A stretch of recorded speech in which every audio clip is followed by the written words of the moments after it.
Impact Theory Comics is a new independent publisher, and they're releasing their first comic, Neon Future.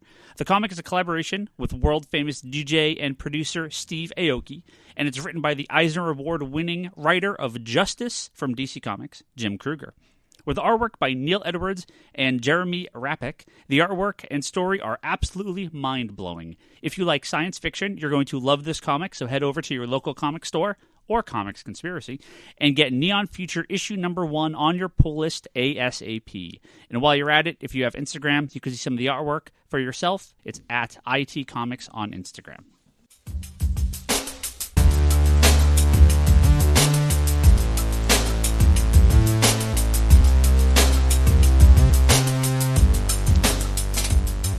Hello and welcome to the Comic Conspiracy, episode 395 for the week of April 2nd, 2019. My name is Ryan Higgins, who's here with me this week. Brock Sager. Scott Shea. Scott's in detention because he didn't do his homework. He's almost done. Kevin. And Possibly Charlie. Hey, we're in detention. We may get an and Charlie a little bit later. I'm not sure what the deal is. I thought he was going to be here, but he's not here yet. So, well, oh, that's right. He was doing something with Nadia and the kids. He's at some dumb school thing, but I think he said he was going to come here directly after that. So I think that's why he's not here yet. I forgot he told me. It's a good thing I know. You forget a lot. I do. But I want to let everybody know that this week is very special. Oh, Jesus. This is a very, very special week. Our wonderful host, Ryan Higgins, thank you, turns 40 on April 3rd. I don't believe it. The big 4-0. Tomorrow you're officially a 40-something. No, don't believe it. Look at the denial on his face. It's all good. Happy birthday, Ryan. Thank you, Brock. We're going to talk about Detective Comics 1000 and Batman in general in a little bit here once Scott's done reading his comic. But before we do that... He's apparently on the Tom King story, which means he's one You're from almost the end. done. Before we do that, we're going to talk about WonderCon. But before we do that... Oh, Jesus. Our good friend, Tyler Willits. Tyler. Man. That guy's awesome, and I somewhat feel slightly bad for starting his She-Hulk statue obsession. We were over at C2, or he was over at C2E2, Chicago. Have any of us been to C2E2? Comic and Entertainment Expo? Chicago Comic and Entertainment Expo? I believe that's what it stands for. He very graciously, too graciously, one might say, sent us a little care package after every con. And this one, he definitely stepped up. So let me read what he says. It's from Tyler. He says, once again, it's time for a box of gifts that I send to one of my favorite podcasts. Thank you guys for the hours of entertainment I get. Sending these and tracking down things you guys would like is fun for me and something I look forward to whenever I go to comic conventions. To note, some people got 2 things and some only got 1. This isn't due to whoever is my favorite, but more who I was able to meet things that you guys loved and I had access to. With that, on to the fun stuff. Scott, if you want to pause for just 1 second. Can you read the bottom of this, please? I'll get to it.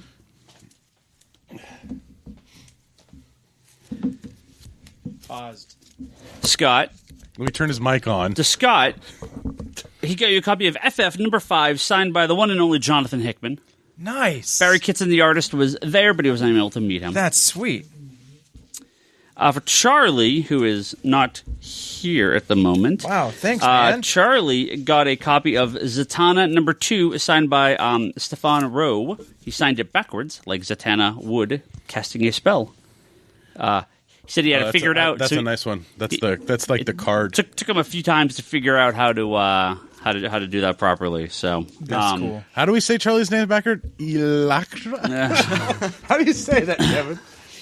What? I'm on duty to decipher Satana's speech. Come on. To Bryce.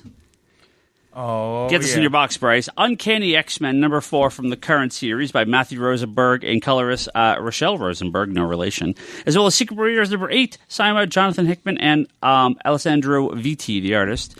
So we'll leave that for Bryce here.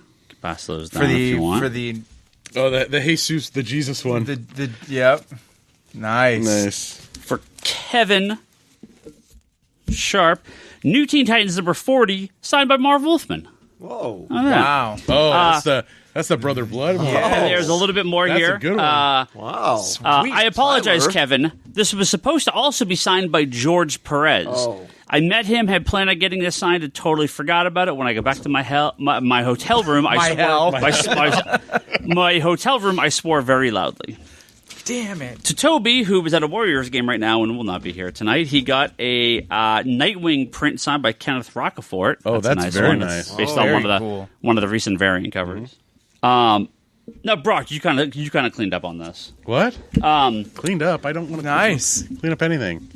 Brock got Harley He's got Quinn, kids. What? number 26, variant cover signed by Frank Cho, and Catwoman 4 nice. variant cover signed by Stanley Artgerm Lau. Whoa. So Brock got the hookup. Oh, that's the mask one. Oh, thank you, Tyler. That's amazing. He says, I'm also mad and thanking you for convincing me to start my She-Hulk statue collection. This hobby truly has no end.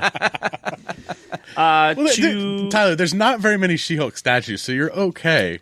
Except that really expensive one, which you should buy. To Ryan, I have this. Super cool. I have this in a separate sealed package because Ryan never gets to the surprise since I send the box to him. You should hand this to someone to open for you for the big reveal. Unless you already opened it, I have no power to stop that. Did you already open it? True story. Yep. I opened the box. At the bottom of the box is another box. I'm like, huh. So I open the box inside the box first, which is my stuff, and then I see the letter, and I'm like, son of a bitch. Tyler, never count on this man to deliver a smooth presentation of a surprise. Officially, Tyler is supposed to mail every correspondence to me. So, for myself, read it's your Amazing stuff? Spider-Man I'll read number the 1. invoice. The card Amazing Spider-Man number 1 signed by Nick Spencer and Ryan Otley, and Avengers number 6 signed by George Perez. Wait, you got a Perez and he didn't? And 6, Damn it! I gotta see. I gotta see if my new Warrior, because they should still be in this. They're not on the cover, but the new Warrior should definitely be in this. So, and then he continues. Thank you guys all very much. Love the podcast, and I'm excited to always hear more. P.S. George Perez is a hugger. He's Tyler. a hugger? Damn it. Tyler, you are. Tyler, it is amazing. He's a hugger. Stop it. awesome. Did you know this? I did not know this. Kevin knows. I've never gone in for a hug. Really? You've never the gone man. in? Not even a. I haven't actually seen him at a con in 15 years, maybe. Not even a bro hug. Like a. It's 3 pats. He's usually sitting at a You know table. why, right? But thank you, Tyler. Yes. Tyler, a- awesome. Thank ridiculous. Very, very, very cool. Tyler's a good shopper. Like Ye- as far as Yeah. like knowing the audience. That's a solid gift lineup. Yeah, some okay stuff. So, Tyler, thank you very, very much. And again, don't. You didn't pass yours around. Oh. We all like to see. Oh yeah, Brock, the hookup. That's yours. good stuff. Very cool. Brock, look out. There you go, Brock. I'll pass those guys down. Now, Toby, I'm sure has a billion WonderCon stories to tell. We'll let him tell those in a week or two. Oh, I can't wait. Kevin, I so wish he was here because his telling could not be topped. But go ahead. well, you and Toby and Lane and a number of other people that we know were down at WonderCon this past weekend. I want to end with the Batman anniversary panel because we're going to go after that directly into segue our it's planned into Detective Comics talk. But Wait, we planned this podcast? if you want to tell me how was your WonderCon? Any interesting experiences? Yeah. I love WonderCon. It's not a con like San Diego, obviously, Emerald, C2E2, or New York. But I like it because it's a manageable con. It's a DC-heavy con just because it's so close to their offices. Right. But it's a very manageable con as far as seeing the panels you want to see, getting around to everything. Just as a con experience, there aren't the off-sites like San Diego or the exclusives like all those other big ones. But we had a lot of fun. I don't want to speak for those guys, but I think they did. Yeah, it was interesting. I think I'll just... in the interest of getting to Batman sooner, so I got a few more names in my DC history book. Cool. And I had a chance to interview Ryan. I texted you about this, Joshua Williamson, Yep. Oh, nice. about Flash Year 1, and we were on camera, so I'll post it on the Facebook group when it Cool. when it goes live. But I knew we were off to a good start because before we started talking, while they were still setting up the microphones, I had my DC book in my bag because that's the only thing I carry with me around the floor because it's easy. It's very thin. And so I pulled it out while we were just sitting there and asked him to sign it. He goes, "Oh, man, I have this exact same book right next to my desk." So I knew we were off to a good start. Anyway, so we start talking about Flash Year 1, which starts, now I learned it's number 70. Okay. So I think we're 3 issues away. Yeah, it's soon. Okay. So I'm just talking to him, and then as we're going into the Flash's past, I bring up Showcase number 4. I'm asking him, he's answering like, "Oh yeah, this is going to be like the Turtle, the famous villain from the first Flash story, is going to be in Flash Year 1. And then I delved further into Showcase 4, and he stops me and basically says, "You know too much of this history, and if you keep going on what you're going to ask, it's going to lead to a big spoiler for Year 1, so could we not talk about that?" So we steered it away. So we chatted maybe, I don't know, 10 or 15 minutes. There's a press rep there who gives you the hand signal to wrap up. And then after the cameras went off, he and I sat there and talked for another 5 minutes or so about Flash stuff. And so that was fun. And then a lot of the people... And Charlie. Let me pause here for this. I wish there was a gong. Charlie, the wonderful Tyler Willits sent us some amazing stuff from C2E2, including a Zatanna comic signed to you with your name spelled backwards, so as Zatanna would want. So that is amazing. That is really amazing. and you're catching the tail end of Kevin talking about his interview with a few more. So Williamson, but a few more of the creators I met were to be booked for that interview series I'm doing on the website, not video. Yeah, Williamson was on video. These others are going to be just written. And so if we want to leave the Batman panel for last, I will just say that let's see, a Toby highlight. Let me see if I can represent a Toby highlight for you. There was a day when I was at the bar at the Marriott, which is right next to the convention center, 3 times in the space of 3 hours because I had 3 different meetings that all ended up at the same bar. As it normally goes. Well, because you've got the Hilton, you've got the different hotels, and so somehow they all ended up. So I'm there, I leave, I'm back, I leave, I'm back, and the final time featured Toby. So here's what you need to picture: it's Let's just say it's midnight. Toby and I leave. We are carrying, between the two of us, a pizza, a whole pizza in a box, and 2 large rolled art prints that he's very concerned that they not get dinged. The route we take ends at a fenced area that we can't continue. We're trying to take a shortcut back to the hotel. Is he going to try to jump the fence? No, hold on. Okay. So we have to walk through a parking garage, up an incline, and then hop a fence with the pizza and the art prints. And again, I wish he could tell it because it would be so much better. But I said at the time, like, I am now living a Toby tangent. Like, we've all heard them on the show. I'm now living one. A direct path back to the hotel. Literally, if you just put it on a map, you'd say the walk from that bar to your hotel would be 10 minutes in a straight line. Yeah. But it's a Toby straight line. So it's like, where in the world is Carmen Sandiego? We're going all over these areas with a pizza and 2 art prints and not another person in sight anywhere because everything's shut down at this point. So by the time you got back to the hotel room, the pizza was cold? Cold pizza, Well, he was dinged gonna- art prints. The pizza was for his breakfast the next morning. as you do at a convention. Oh, So. Jesus. He bought 2 pizzas, ate one on the spot, and had one as backup pizza.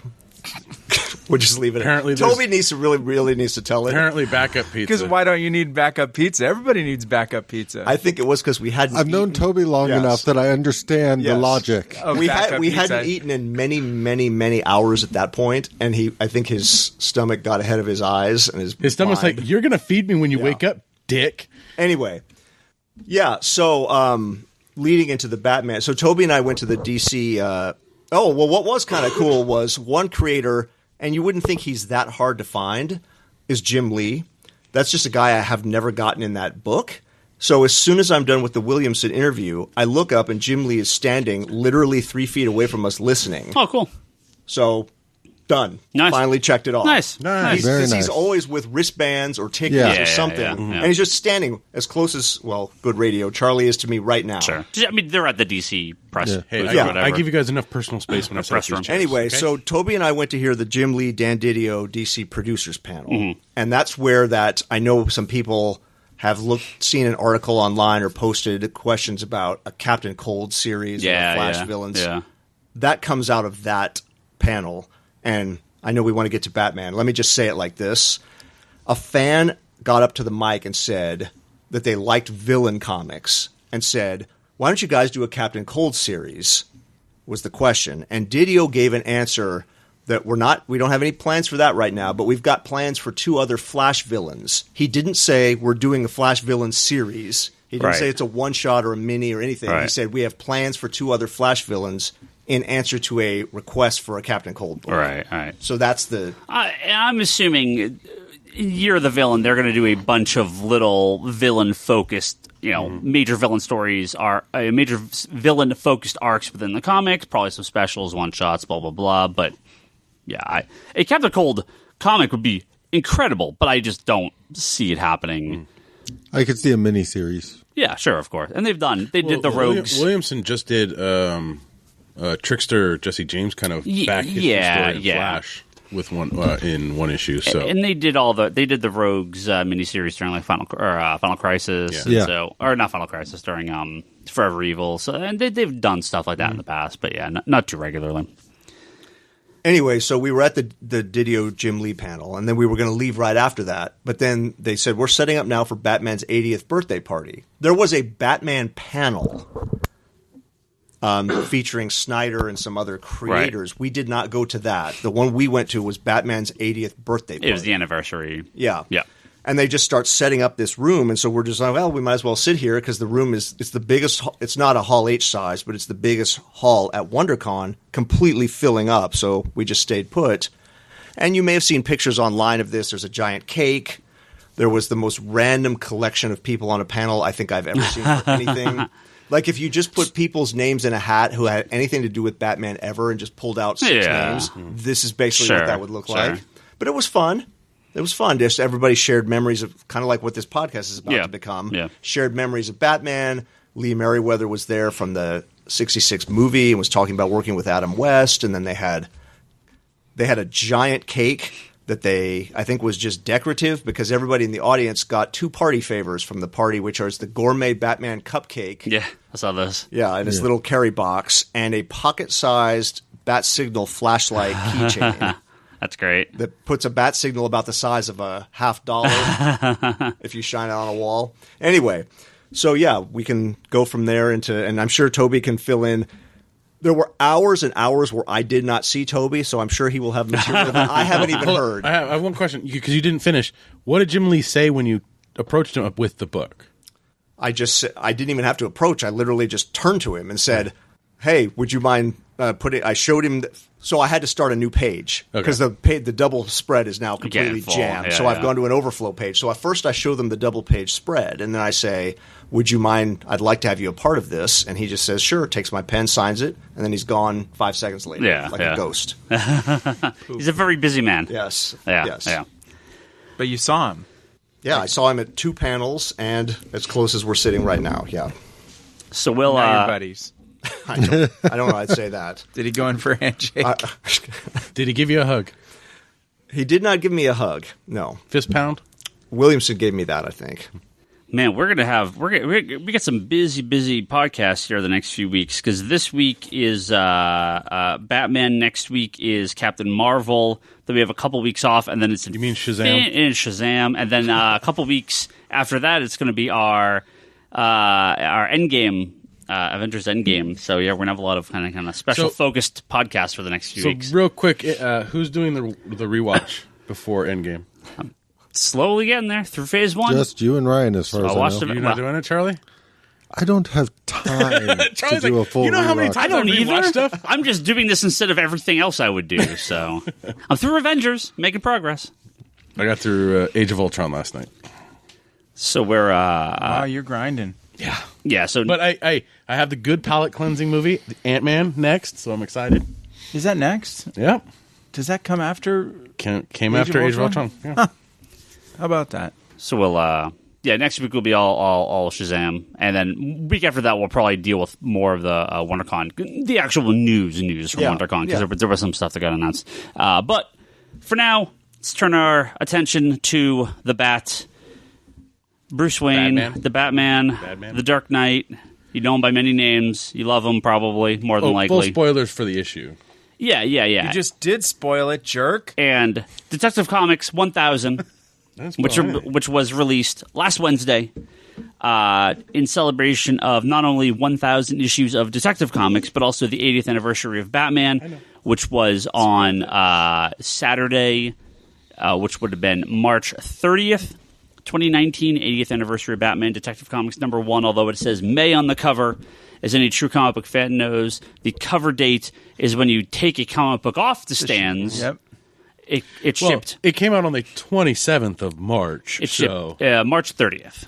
No. I'm saying the anniversary issue came out on the 27th. Yeah. The week of his 80th anniversary. And so, now we're in the year of Batman's 80th anniversary. So they've got a lot of big Batman stuff coming up. I know they released the Joker image from Gotham this week, which looks terrible, and then they released the Joker poster for the Joker movie, which looks amazing, and the trailer's out tomorrow for Joker. The teaser. Or today, by the time you're hearing this. This goes up Tuesday. Oh, it does? Yeah, okay. I always put it up right when it... But yes, the day after recording. And then there's... God, what else is there? We have all the stuff coming up, the big arc in Detective going forward, which we'll talk about at the end of probably towards the end of the podcast.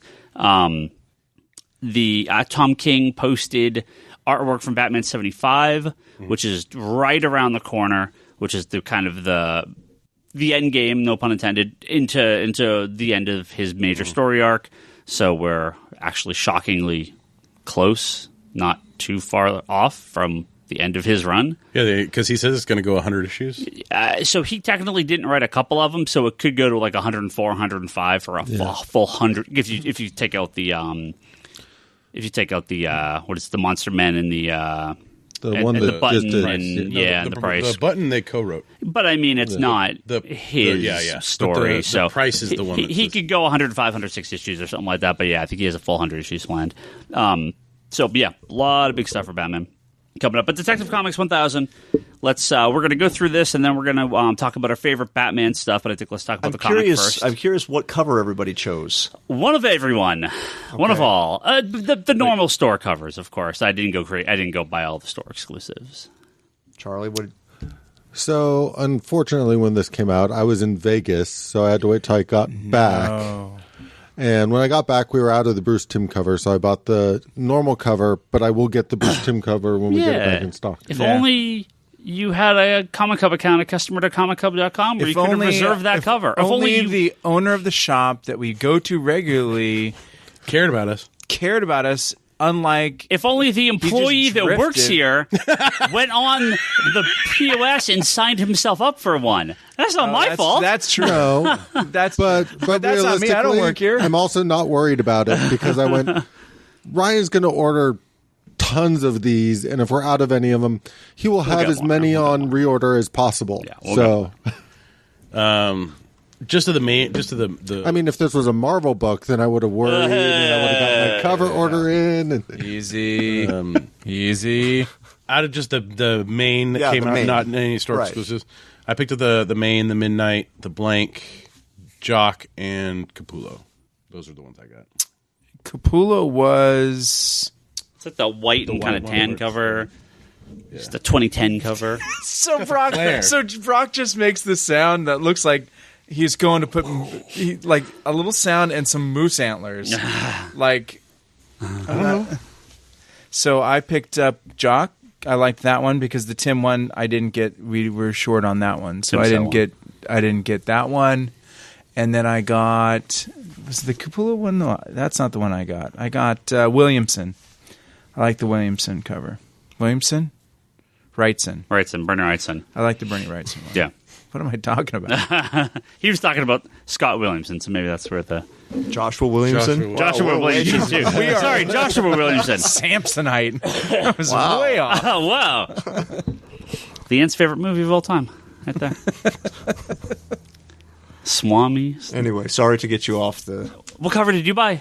Steve Rude. Oh, that's right. That's a good cover. I like that cover a lot. I love that 30s Batman with like fighting monsters and stuff. It's just so weird. He's fighting the KKK in the front of that book.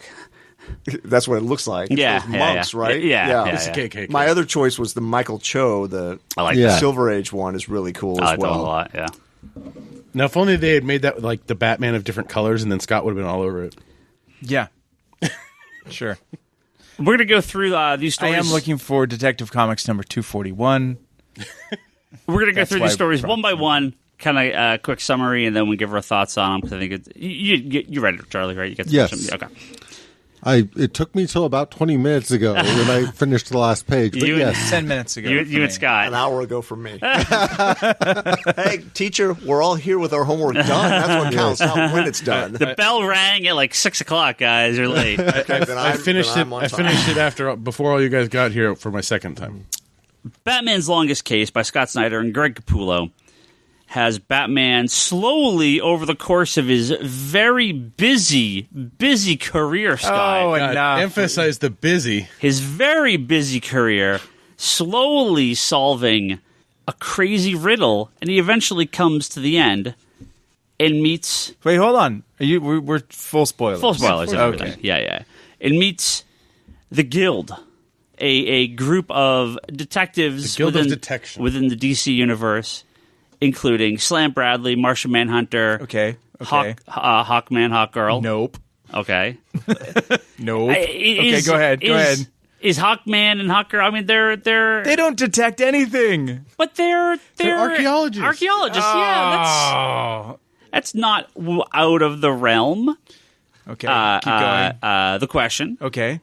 Now, that's elongated man and Sue Dibney, Yeah, right? Yeah. Yeah. Right. They didn't even mention them. It's a little weird look. That's not what they traditionally look like. But I don't know who else it would. At first, I thought that was Jimmy Olsen in like a transformation from Red Kryptonite. That's what it looked like, yeah, right? because he's wearing an orange costume. I've seen him in an orange one before. But it- Elongated Man? Does elongated it's man? usually like I've never seen him in orange. Orange. I've seen him in the classic And that's like not- red with the black Sue Dibney triangle is- and the purple and Isn't white. Sue Okay. Dibney? Doesn't Sue Dibney have black hair? No, she's brunette here.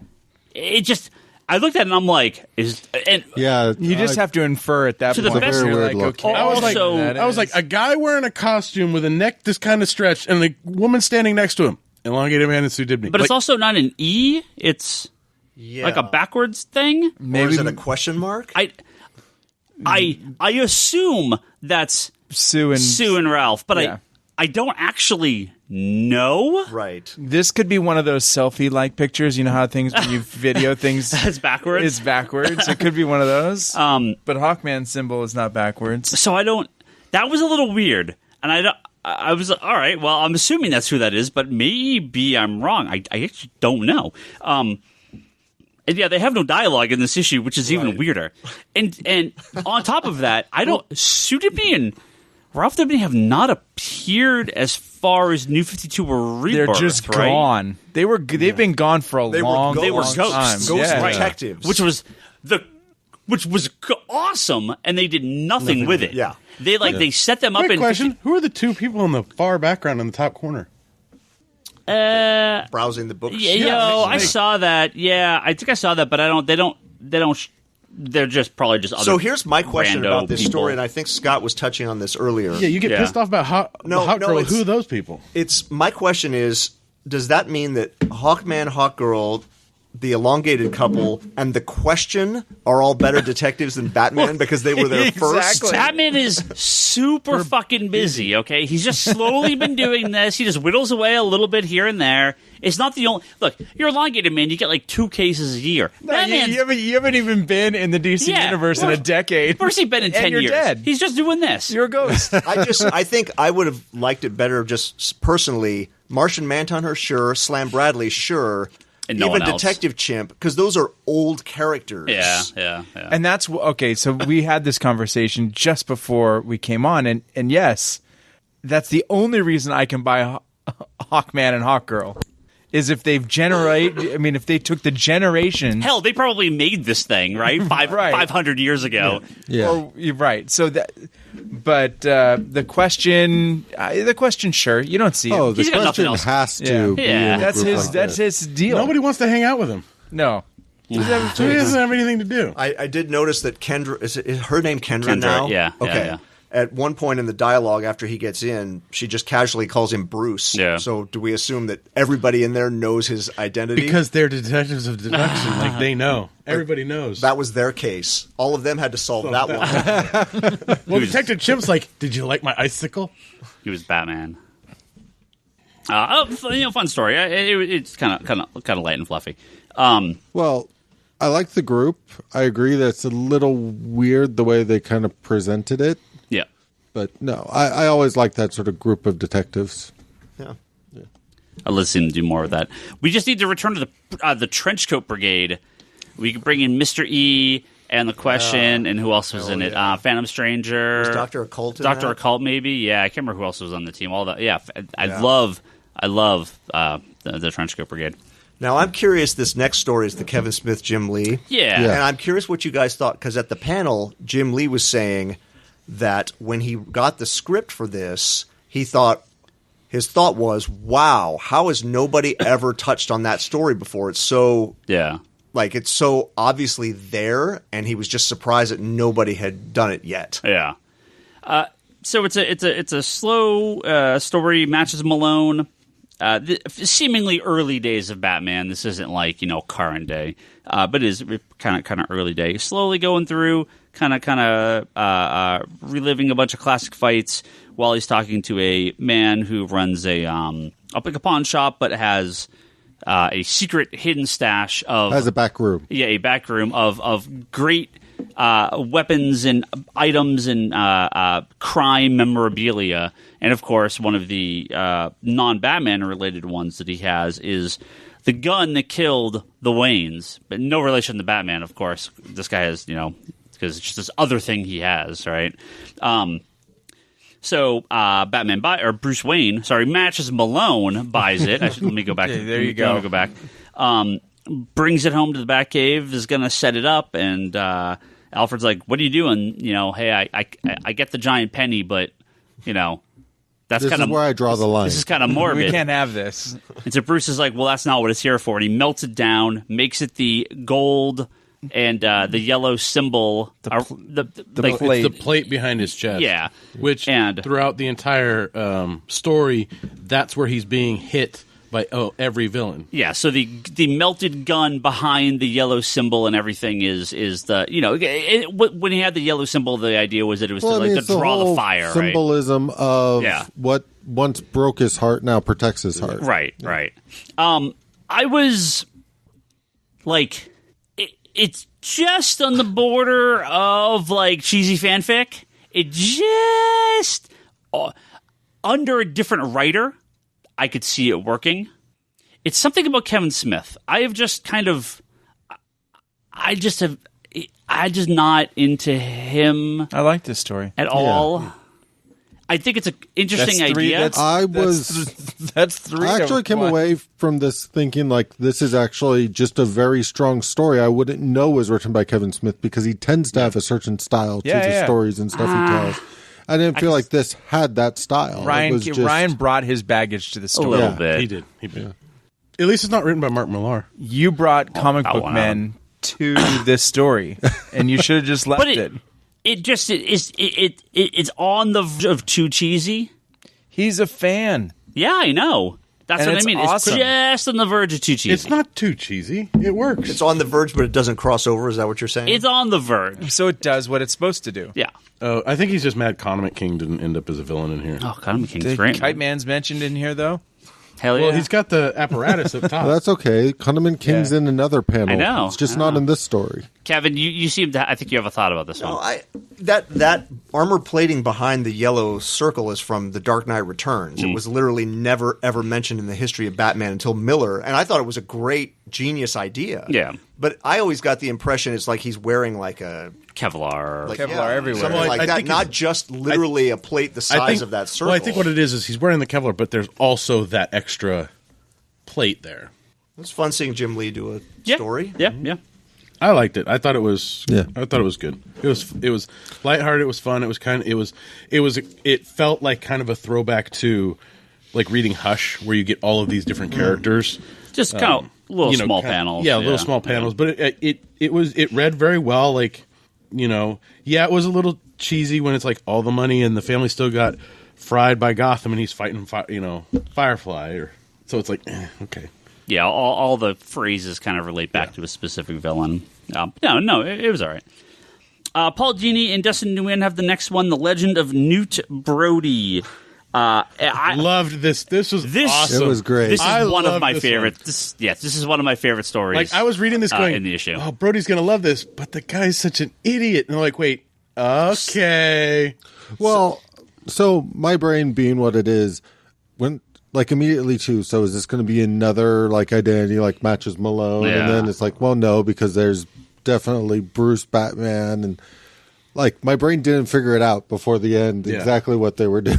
So it's set up kind of like a documentary where they're interviewing a bunch of villains as they discuss henchmen that have worked for them. It's the Gotham Insider. Yeah, which includes... Which they mentioned in the previous story. Which includes the worst henchman ever, Newt Brody, this big lumbering oaf that inadvertently stops all these random crimes while they're committing it. They're working for Joker or Riddler, Mad Hatter, Two-Face or whatever. It's he's a henchman. Yeah, but he's kind of so bumbling that he messes something up at every time, and they end up getting caught due to his ineptitude. Until you get to the final page, where the Bat family reveals that they have all been Newt Brody in this fat kind of thing, right? Like Charlie said it with Batman and Bruce with Matches Malone. Alfred has been him, so. And Barbara. Yeah. So they've all kind of taken on this identity. Newt Brody Jr. Yeah. So Damian unfortunately can't quite fit in the the suit, but what are you gonna do? It was a very funny story. Yeah, it was good. I liked it a lot. I think that I loved it. I think it would have worked even without that twist ending. I think it still would have been funny to just do that story of this guy. Yeah. Who happens to be bumbling his way through the Gotham's underworld. Yeah. Seen it a million times in Spider-Man.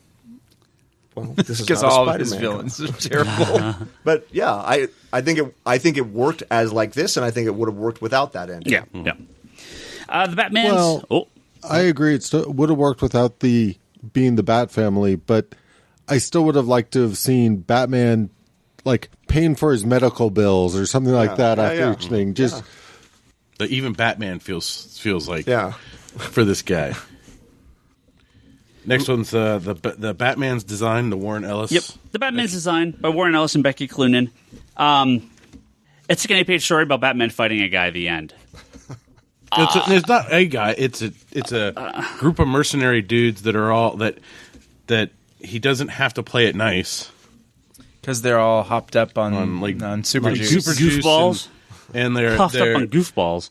They're wearing armor and all this stuff that helps them. Yeah, but they're still dudes. It's not like they're robots. You can't just go around slaughtering them. I mean, he kicks the crap out of some bad guys, and I mean, overall, it's just kind of a generic. It's just a generic Batman story. I think what I loved about this story was the little details that make you go. That make it seem like Batman has a sense of humor, but it's really morbid. Yeah. Where it's like some of those crates on the top has fire safes in them. Can't imagine who put those at the top of a stack. Like, it's things like that. Like, just those little... Honestly, it's probably the most forgetful story out of all the ones in here I can think of. Yeah. Like, it just... Yeah, I mean, there's nothing that really resonates. I want to get this compliment in now. One thing I appreciated about it, at least like the book so far up to this point, is how all the stories have felt completely different from each other. Yeah.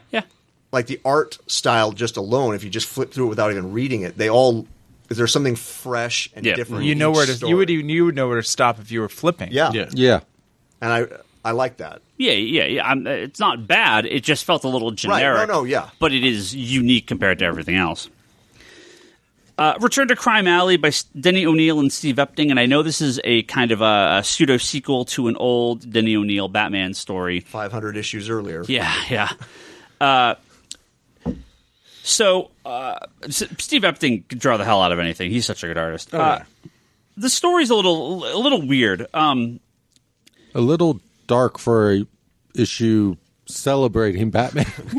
So Batman and Leslie Tompkins are having a nice long talk with some muggers come up in Crime Alley. In Crime Alley, of course.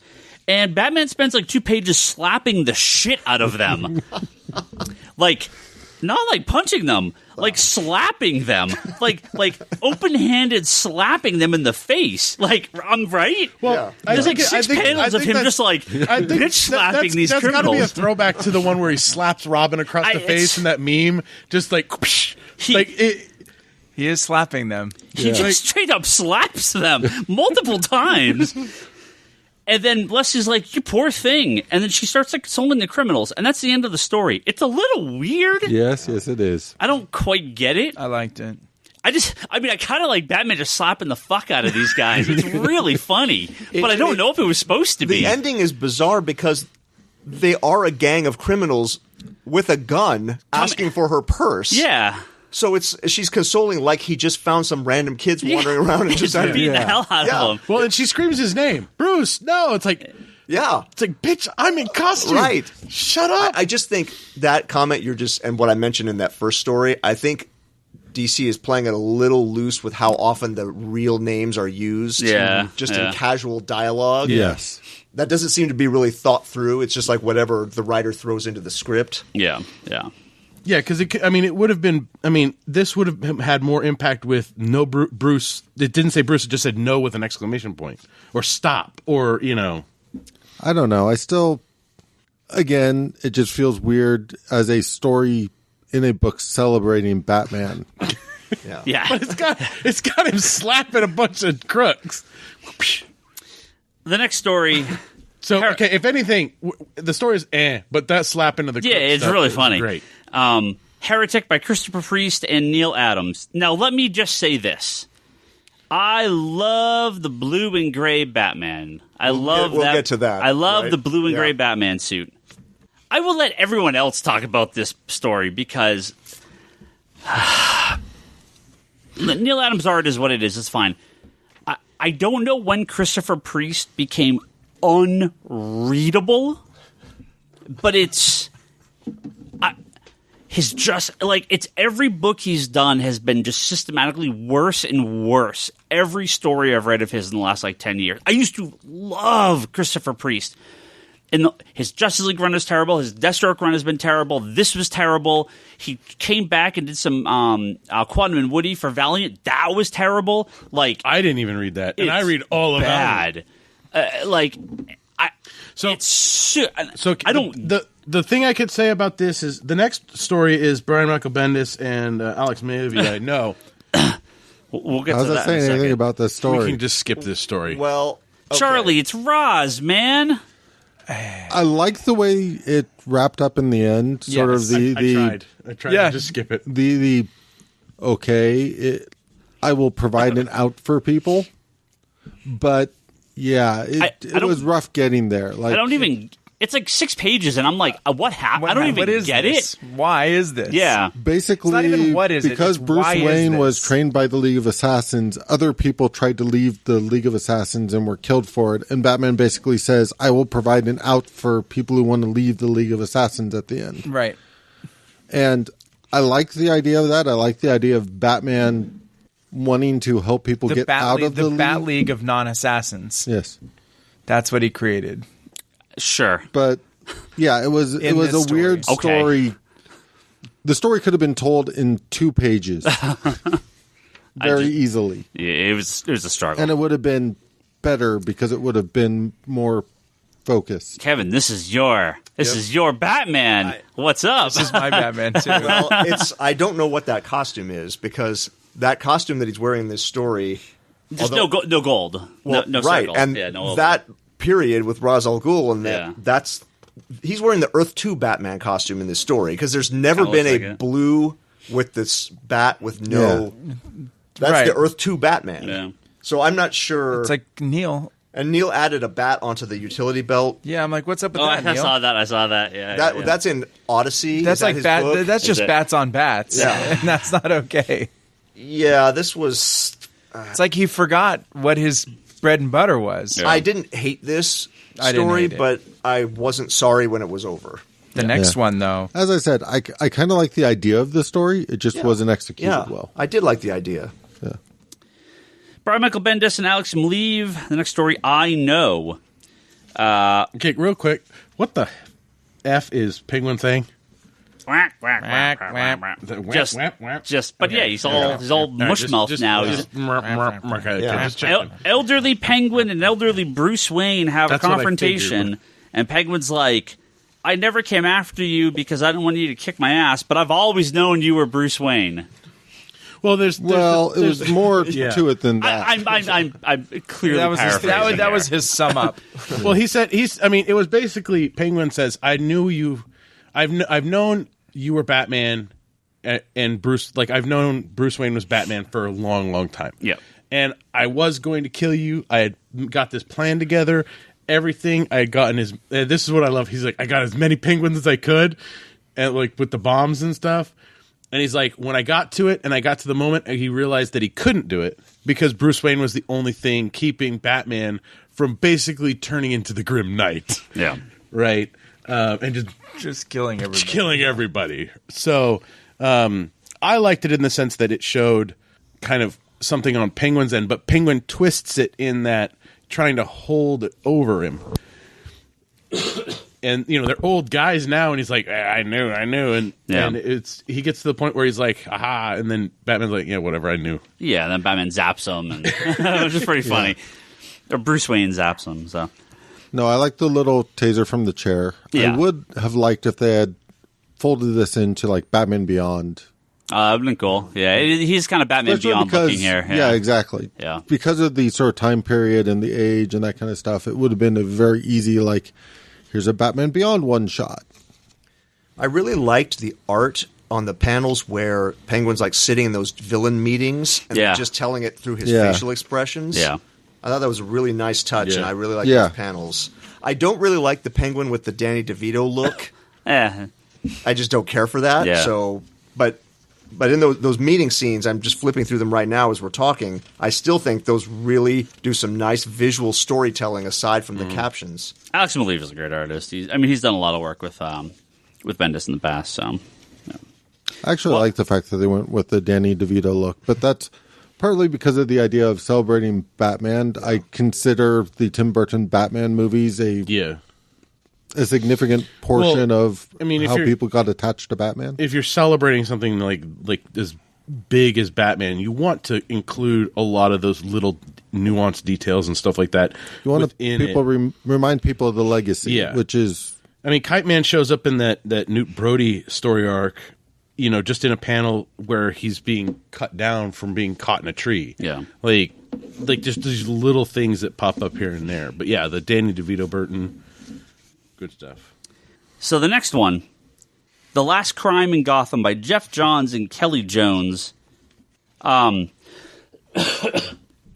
So if you've ever listened to this podcast, you know my absolute man crush for Jeff Johns. I don't get this story. Thank God. I was hoping nobody was pleased. I was hoping. Yeah. I'm like, I don't understand this. And I read it twice. I'm back there, and I'm like, I'm reading the Jeff Johns one. I read it twice, and I'm like, I don't. There's a murder. I understand that it was kind of going for the end approach. That it was sort of way far in the future, trying to sort of.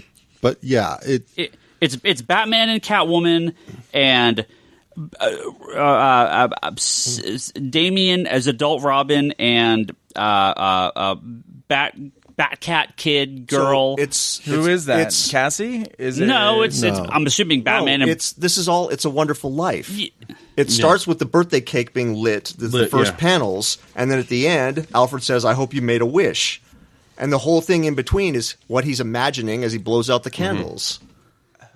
The crime is over. His last thing he says as Batman inside the proper story is to family. Jim Gordon, you should spend your time with Barbara and Jason and the kids. It's time for family now for all of us. And unplugs the bat signal. And then he pulls the plug on it. Yeah. Man, well, first of all, that's not entirely clear. And second of all, even that, the whole murder thing, I just don't. Well, no, like this is your life. This is what he wants. Is he wants the murder thing? His whole family. The murder thing goes back to like what it said, or this goes back to the Long Halloween. So that's kind of nodding. But it's not. But that's the thing is it's like we just talked about with the Danny DeVito Penguin, right? It's a nod to the Long Halloween in Batman's history because that is such a significant story in Batman's. I don't know. It's you don't like the Long Halloween? No, I like the Long Halloween, but what I kind of took away from this, and this is part of the reason why I have trouble getting attachment to it, is I've seen a lot of potential futures for Batman. I've seen a lot of weird psychosis from Batman in various stories. I have a hard time going like this is what Batman would picture as like the end. Yeah. The Joker died because the Joker's son killed all the villains at a birthday party? Like, huh? Like, it's a little weird. I'm not going to defend that. I'm just saying I knew what was happening from the framing device. Then the middle part, you go, well, so is he sitting at the cake imagining this whole case? Yeah. And then I get the thing is there's no more crime. We can unplug the bat signal. Yeah. We can all just go live lives. It's the case, I think, is what you're getting hung up on. Oh, yeah, absolutely. Yeah. If it was just like, a flash. Why is that case here? Yeah. If it's just a flash of crime is again, this story could have been improved, cutting it down to like 2 who's pages. The Batgirl? I 100% did not get the lighting of the cake, the ending. I read this as a purely linear story and never did not. It could be an art thing that I just did not like. There's a word balloon missing from Alfred in that first page that says "Make a wish, Bruce." Like that would have made it a little bit more clear. Like to me, I was completely disconnected until you said that, Kevin. I see it now, same. but I would not have ever seen that if someone didn't show it to me. So if I think if what John's is trying to thread through here is the idea of family, we have Batman with all of them grown up. Everyone seems Who's to be the other one? Well, they're like the Scooby-Doo gang solving a mystery with daughter the dog. that he has with Catwoman. That doesn't really exist now. Yeah. Yeah. And then the Joker's son is the one who kind of ended crime Yeah. through this murder. Yeah. And then he's telling Jim, now you can go and be with your family too. It's time for family for all of us. Which apparently Batman thinks Jason and Barbara get together. Right.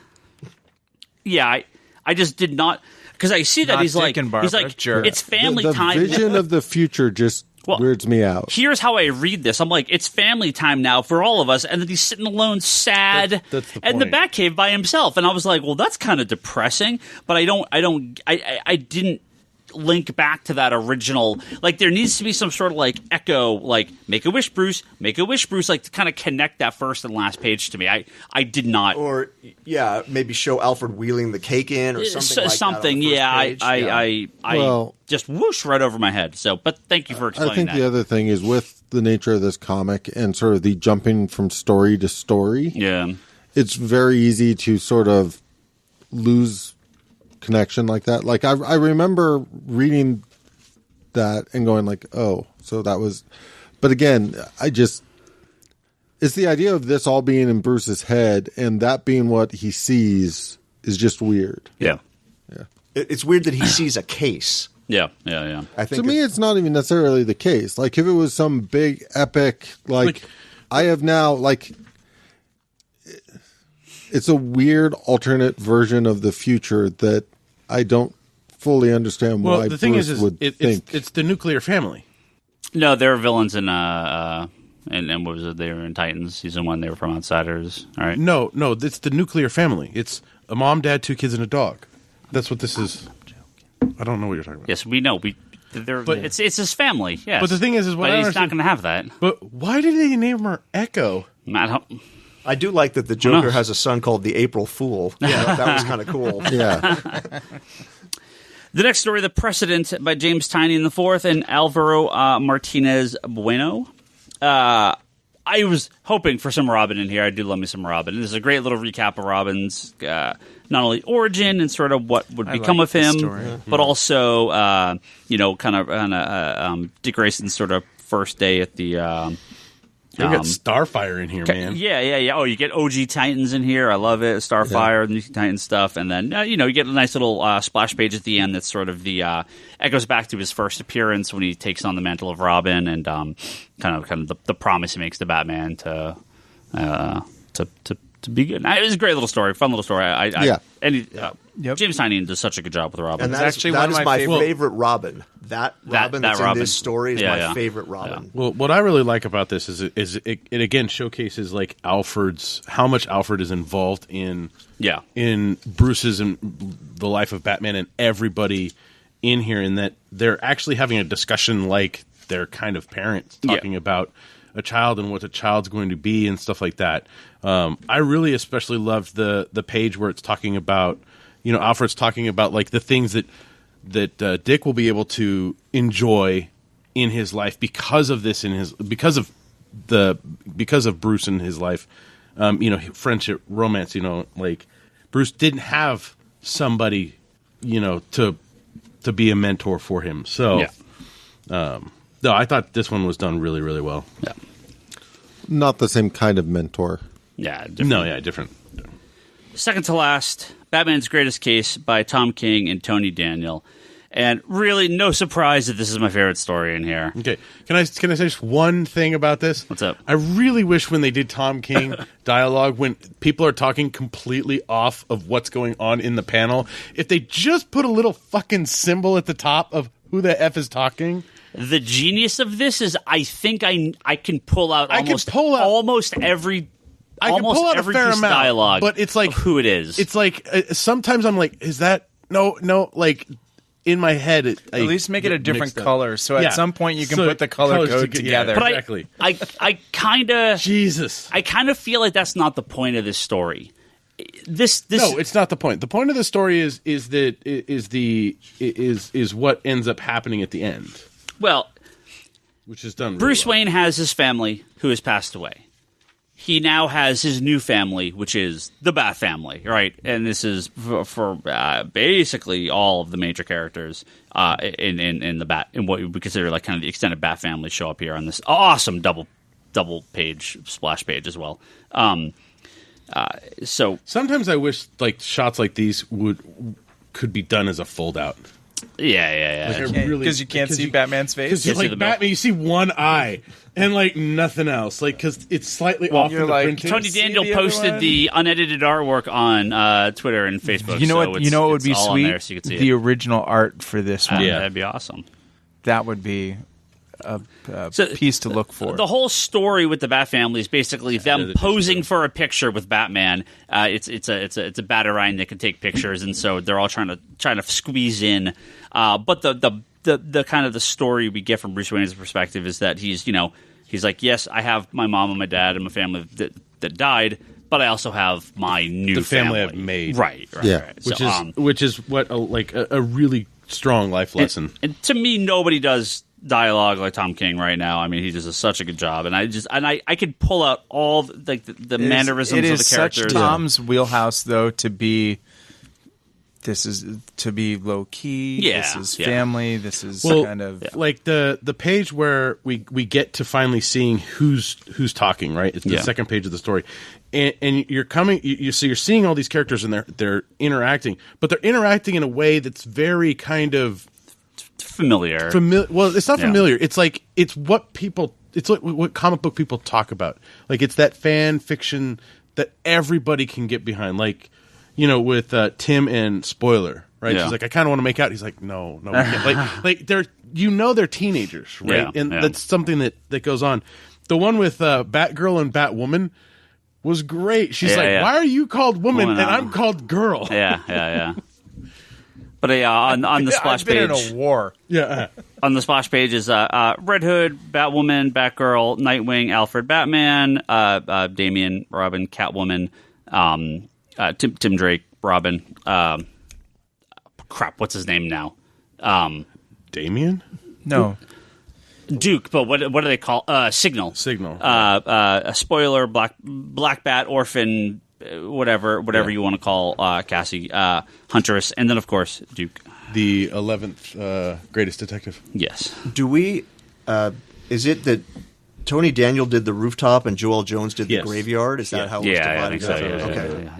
Yeah. Or sorry, I say Duke. I mean Ace. Ace the Bat Hound. Which and who? What do they call the Batman guy? Incorporated guy. What's his name Signal? again? The Signal? Signal. Yeah. That's yeah. But I mean, Joel Jones is just art. Oh, I said nails Tony it. Daniel. Did I not say Jolie Jones too? Yeah, Yeah. you- Sorry, it's both of them. Yeah, Tony Like Daniel. and Jolie Jones. Joel Jones, like her facial expressions on Bruce in the cemetery scenes, like in That's just so good. his mannerisms, like how he's carrying himself, just fantastic. Yeah. I guess I'll be the outlier here. This wasn't my favorite story. Get off of this podcast. It was And- good. It wasn't my favorite. It Get was out. good. I like the cemetery stuff, but that double page spread, and I like Tony Daniels. It's nothing about his art.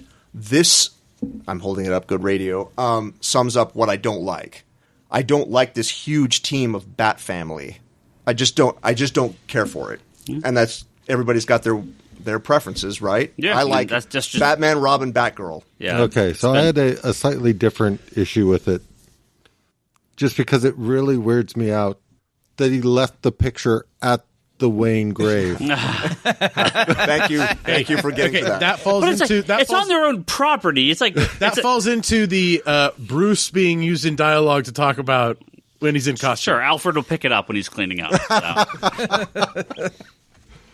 And the final What story. are you talking about? Johns is going to write a Blackest Night story. They're going to come up and take it. One of my favorite things is actually the page after that story. Oh, the pinups. I love Yes. Yeah, that- Mikhail Hanin. The book the felt Mikhail light Hanin. on pinups. This it needed is- more I agree pinups. with this Mikhail Yahin pinup is just awesome.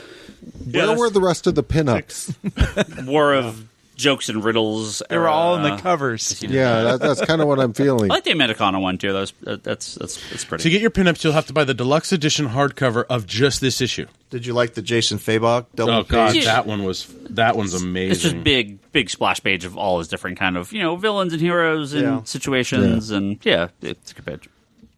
So the last story. Final story: Peter Tomasi and Doug Monkey. Now this is I like how we just skip over the Amanda Connor. no. I said said that he was liked good. it. Yeah, I said I like that. Wait, who's the chick? Is that Vicky Vale? No, it's his mom. The hell? See the It's the pearls? pearls Okay, now I see breaking. it. Yeah, Come yeah, on, was like, man. Yeah, it's Vicky Vale and Phantom Stranger. Like, Nice. That's fanfic.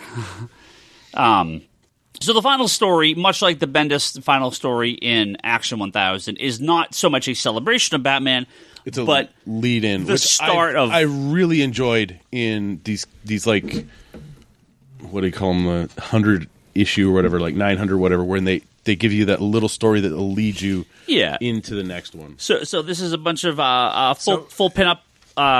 My problem. Okay, well we'll go. Well, full splash pages of Batman fighting his greatest villains with a narrative over that, talking about just talking kind of about Batman and talking Batman about is the worst. and. Batman has failed this city. yeah. That's a good way to put it. And so the Arkham Knight, the new villain that was premiered in this issue and will named after, I'm assuming, the Arkham Knight video game character, but will have no connection to that character. The I'm Batman. sure, is talking about how it's time for Batman to go. So we get the kind of some little backstory here of, they deserve a better Dark Knight.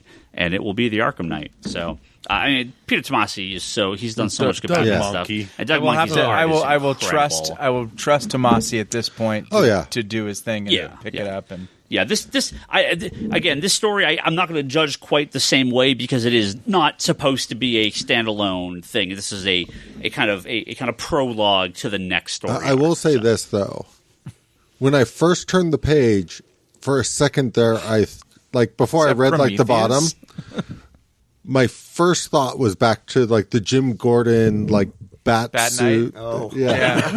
Yeah, no. So like Action Comics and the villain that was introduced, and Bendis did a good job after that storyline. But the villains themselves just looks kind of cheesy compared to the history of villains that Batman has and the ones that Superman had in Action. Yeah. And so you flip it, and I'm like, well, that kind of looks almost exactly like Prometheus. Yeah, it's similar. It looks a little like the Jim Gordon Bat Knight, and it looks a little bit like, okay, where's if the sword was on fire, maybe it could be part of Azrael or something. Yeah. So I'm like, he's kind of a generic sword wielding. The thing is the character that they're bringing in from the video game, the Arkham Knight that they're bringing in from Arkham Knight, basically, is in the video game is Jason. It's Jason Todd. Yeah. It's Jason Todd. Yeah. But they can't do. He's not going to be Jason Todd. No. In this. Yeah. There's no way. So, Which gives it kind of a hush element to it. But the thing is the Arkham Knight's character in the video game, a lot of people really enjoyed that character, and so like a lot of the comics that deal with that world, I guess you want to call it. well, what's funny about an Arkham Knight? The game is a couple years old now, so full spoilers. The first two games were written by Paul Dini. The third one was not. And so when the story starts, it's like, it's this new villain. He's the Arkham Knight. He's kind of he's mad at Batman for reasons that we're not going to really tell you about. Reasons. And you're like, I bet that's Jason Todd. Yeah. And then 5 minutes later, you're like, oh, yeah, that's Jason Todd. And they take the entire game. 60-hour game. Yeah. Yeah, but the game becomes about Joker. Like, the second the mental Joker pops up, do you really care about the Arkham Knight anymore? That's true. But it is weird. So it would be very odd if this... So Jason Todd in the comics is actually... He's kind of clashed with Batman more recently again. He's on the road. He's just Red Hood He's outlaw. So it would be a little weird if this did turn out to be Jason Todd. If he's like I've just had it. I'm going to take up the Batman. Like that. I just don't see it again. Right. I just don't see already. it. The narration doesn't sound like Jason No, it Todd. doesn't. No. It doesn't. So I expect they won't go in that direction, but we'll find out. Overall, good. Really enjoyed this book. I mean, obviously some stories didn't really click with me, but I think It's definitely worth picking up. It's overall a really good book. They're all interesting little stories and nice additions to the lore and some looks at interesting what ifs and great art, if nothing else, and lots of cool covers and Overall, what do you guys think? It was good. I liked it. Worth the price tag? Worth the price tag, yeah. Yes, I think it's worth the price tag, and it's readable multiple times. Yeah. Yes. I'm way more of a Batman fan, but I actually liked action probably a little bit better. I agree with you. And I'm way more of a Batman fan. Yeah. So it's worth the price tag. It's worth a couple of reads. I kind of had the same feeling with action as I had with this, where I'm like, but other than this stuff that feels like it's tying in directly to other stuff, none of it really stands out. Like, this is one of my, there's other one-shot issues or whatnot I would much more likely pull out to read when I'm kind of looking for a Batman fix than going back to this book. Yeah. it's a nostalgia piece, essentially. Yeah. It's most of it is a nostalgia piece to get you to feel what you felt at some point in your reading lifetime. And if you want to shop on digital.comicsconspiracy.biz or at your local store with a back issue bin, look for Detective 500. That's another fun issue with a variety of artists and writers, and it's less of an overall celebration of the history of Batman than this one is meant to be, but it's definitely worth reading and tracking down. Yep. So Batman in general, we did this with Superman. Let's talk about Batman. Do you have those questions in front of you? I do. Okay. Kevin Sharp. I don't have them memorized. Yeah, you just made a nice little list. Make it very easy. Let's go around the Stop table. doing work for Ryan, Kevin. There's 5 questions and 5 of us here, so we'll each take one to start with. Let's start with me and then Brock, and then we'll go around, and then we'll start the next person. So there we go. Earliest Batman memory, or an early one. Longtime fans of this podcast will remember that I hate Marvel Comics, all right? Which is generally remember. How could they forget? yeah, exactly. Man, when we do the weekly cleanse where we throw them in the dumpster and just light them on fire, But if you can believe it, picture it. Andover, Massachusetts, 1989. nobody Eyeliner? can picture that. No, way too young. At that No, point. he wasn't gothed out until he came to California. Nerdy little kid in small town Massachusetts. Okay. God, we need pictures of you as a kid more. I had a stack of Marvel trading cards. I was watching the Fantastic Four on the Hanna-Barbera World of Super Adventure. All right? And a little movie came out called Batman. And my parents turned to me and said, Ryan, we're going to go see Batman. I don't want to go. You want to go? And I said, I don't want to see 89. Batman. But you That's went. DC. DC sucks. I like Marvel. God, I wouldn't have been your friend. you- Just pull the audio out of this. But Can you believe? Bryce Quotes, if he's listening, will pull that, but he's not. So my parents dragged me to go see Batman. Oh, you got dragged to see Batman? And I got out of it, and I was like, that was pretty cool. That was pretty cool. God, now some of Tim you- Burton's my hero. I'm gonna dress like Tim Burton. So, like, and I'm yeah, gonna like- be all like- Tim like- Burtoned out. like- I'm gonna wear a trench coat.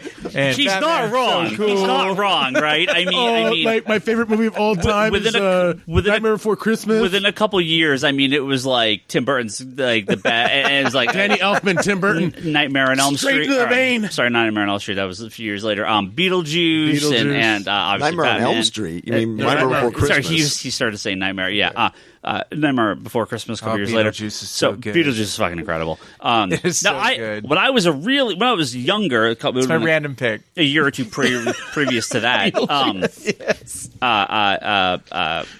What's his face? I've seen it most of it. His first movie, I couldn't watch. Who? Tim Burton's first movie. Not Frankenweenie. I'm talking about the Pee Wee. The first That animated movie scared the Pee-wee's Big hell Adventure? out of me when I was a kid. Pee-wee's Pee-wee's Big Adventure. Adventure. Large not Tim Marge. Burton, is Large. it? Yeah, it Yes. is. Yeah, it's his first movie. He's scared of God, Large he Marge. was brilliant. Yeah, Large Marge terrified me when I was a Love kid. Large Marge. But like 3 years later, Tell him Large Marge sent you. 3 years later, 4 years later, or whatever, Beetlejuice is like, oh, this is amazing. This is the greatest thing I've ever seen in my life. So Batman, 89 Batman, and I was like, yeah, okay, that Batman was pretty cool. Fast forward a year and a half or so, I'm actually starting to buy comics, right? But all Marvel. Except there was a discount store that was in the little downtown area that had DC comics that were usually like 50 cents or 25 cents. It was not a comic book store. It was like a convenience store. The Marvel ones were all in the rack that they would sell for full price, and the DC ones were in this like clearance bin because they couldn't sell them. That's where I picked up Justice League International, the Starro issues, which some of my first comics that I read from DC. Never any Batman, though, because it was Batman. It would sell, right? It wasn't until there was a little comic shop in my town that I actually started to read Batman. And that would have been, and we'll discuss this a little bit more as we come up. But yeah, the 89 Batman really was my first, like, real introduction to Batman. I'm sure I had seen the 60s show, like, maybe on syndication. I'm sure I saw it, but I don't have, like, a lot of memory for it. I missed Super Friends by a couple of years. I really didn't see it when I was younger. Again, I'm sure I saw it in the background, but I didn't watch it. It really was at 89, because I would have been 10 years old. That kind of was my first real big introduction to Batman. Brock, earliest or early Batman memory? Early Batman memory, everyone knows it already, is me getting that Batman and the Outsiders, #1, from Brian's books when they were in... You hadn't read any Batman prior to that, or I mean, seen the movie or anything? Like you, I'd probably seen a couple of the Adam... The Adam West Batman on, just reruns here and there. There wasn't really too much out. I saw, Batman, I saw the movie Batman in the theaters, I recall, because I'm like, or at home at least. But like, I read, like, if I read a Batman comic, I didn't really, like, Batman was always just really cool. But it was Batman and the Outsiders. But that was before the 89 Batman movie? I think so, because I think I got it like when I was, I want to say I got it like around the same time. I think that's what kind of where like it all blends together. But I remember watching the Batman the Animated Series. Yep. When that came out, I really liked that. But yeah, I mean, I've always just kind of, Batman's always kind of just been one of the characters I've really enjoyed in the background. Growing up, so as time went on and I finally started to get more money and was able to read stuff, like I think really the first like deep dive into Batman I read was when I got back into comics 10 years ago. Yeah, 13 years ago. We'll get to the stories and favorite stories and stuff in here in a little bit. So, Scott, earliest Batman memory.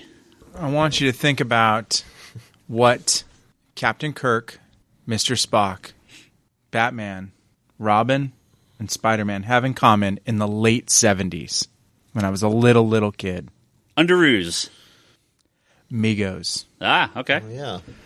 And I used to have them, and I will tell you one of the rare things that I remember, other than like as a kid. So those of you that are much younger on this podcast, even although you guys that were 80s guys, you probably had very little cable exposure as little kids. Yeah, we got cable like in the mid 80s, right. But yeah, like MTV. So in the late 70s, everything in the Bay Area on channel 44, 36, and 20 are all reruns. Yeah. So Batman 66 was on reruns all the time, and my Migos. And I never had, at the same time, Batman and Robin. I would lose one all the time, and then lose the other. Yep, there you go. Brock just looked it up on the phone and was like, what the hell is he talking about? And I'm like, oh, it's those toys that Robot Chicken used, right? You know, and figures are. And I know, they're still the best. And I will tell you that there was many times that Batman used a tricorder and Robin used a phaser, but my memories were of 66, and this would have been when I was, a little kid in the late. I mean, this is pre-comic books. Yeah.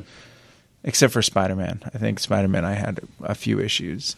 But essentially pre-comic books, it was Migos and Batman 66. And was there a cheesy Batman cartoon on at that time? It was Filmation. Yeah, that was the Batman Adventures, right? Always a cheesy Batman cartoon. Yeah. So, and that was it. And then obviously when was first run of Super Friends was 76? Oh, 73. 73. Yeah, okay. That was the one with So Wendy and Marvin. Yeah. it would have been Super Friends also. When was New Adventures? Was that late 70s or was that Batman? Yeah. Yeah, that was later 70s. Okay, so that was sort of in between. So Challenge of the Super Friends was like 77, 78, and it's somewhere around there. But they did it okay. So I will say that one of my favorite things about reading comics in the late 70s and early 80s was flipping them open and looking at what new cartoons were going to start. Well, yeah, there was a double-page spread. And you'd be like, oh, I'm going to watch that, and I'm going to get up early for that, and I'm going to get up. And I had them all from all of the different, all the networks. Whoa, the Tarzan Lone Ranger Hour? Hell yeah. I think I missed that one. But so we're dating the end of this podcast. Yeah, so there you go. But that's my memory of Batman early. Obviously my first Batman comic book was Detective 440, but it was obviously. It was obviously. You started that with obviously. Obviously. What's 440? 440 has got a Jim Aparo cover. It's got a Jim Aparo cover. It is there's a like a pink bear, and there's a damsel. Well, that's that makes it tied sound up. cheesy. Like the bear is kind of backlit, like rising up. It's behind pretty Batman. badass. It's super badass. It was the one your parents would let you buy because it had to be a back issue of some sort, because I'm looking at the date it came out and I'm like, there's no way I got that at like 3 or 2. Oh, 100-page giant too. Yeah, it was 100-page giant. Destroyed that thing. I just crushed, and I still have it. Oh, nice. I still have it, and then I have a nice copy also that I got at some point. Nice. And then whenever I see it in a shop, I buy it. Nice. That's one of those. There's a couple comics that every time, everybody has them that you just buy them, but Detective 440 is one of them. Kevin. I'm going to go with Super Friends as the earliest memory. Like the first. I don't know if it would be in the first run, because I wasn't living in the States when that, or would have been of the age to even process that there was a television show. That would. I do know that I went as Batman 3 years in a row for Halloween. Nice. And the 4th year was Green Lantern. Once I expanded my knowledge of the DC universe. Is everyone like, who the hell are you? It was definitely a niche. At least you didn't go as the Apache chief. Right? So did you actually have to make this costume? My mother sewed a Green Lantern costume. Nice. Batman, you had choices in the stores. Yeah. So this is I've your been this was Batman your for first Halloween. So this is your first introduction to cosplay. was your Batman costume the one where Batman has a shirt of Batman's face on it that says Batman? Because those are the best costumes. Where it has the mask inside the box. Yes. Yeah. But I will go with what else just sticks out is this is the era, Scott, you could probably chime in, of Batman bed sheets. Yeah. I had my bedroom. There's Batman everything. My bedroom door at home had a giant, which my parents were not thrilled when they saw that I had done this, a giant Neil Adams Batman sticker slapped right in the center of this wood door that you could not peel off. Oh, one of those old ones? Yep. Oh, your parents wanted to kill you. So I used to see Neil Adams' Batman was directly in my line of sight from my bed for my entire childhood. That's fantastic. And coming to California, though, to visit relatives is when I discovered the 66 Batman on Channel 2. They used to run it at 4 in the afternoon on Channel 2. Yep. I had never heard that this show existed. I knew that there was animated Batman, but I didn't know. I had never seen live-action Batman. Awesome. Just think of it, because you would have never had exposure to it until coming, and that was like dropping a cinder block in the middle of a pool of water. Like everything that I did in California had to coalesce around me being in front of a TV at 4 o'clock.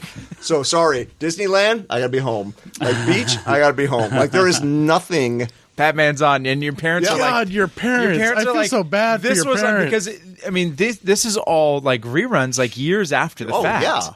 Yeah, this would have been like and your 1980. What's going on? They get back home at 4. Oh, I've already seen this one.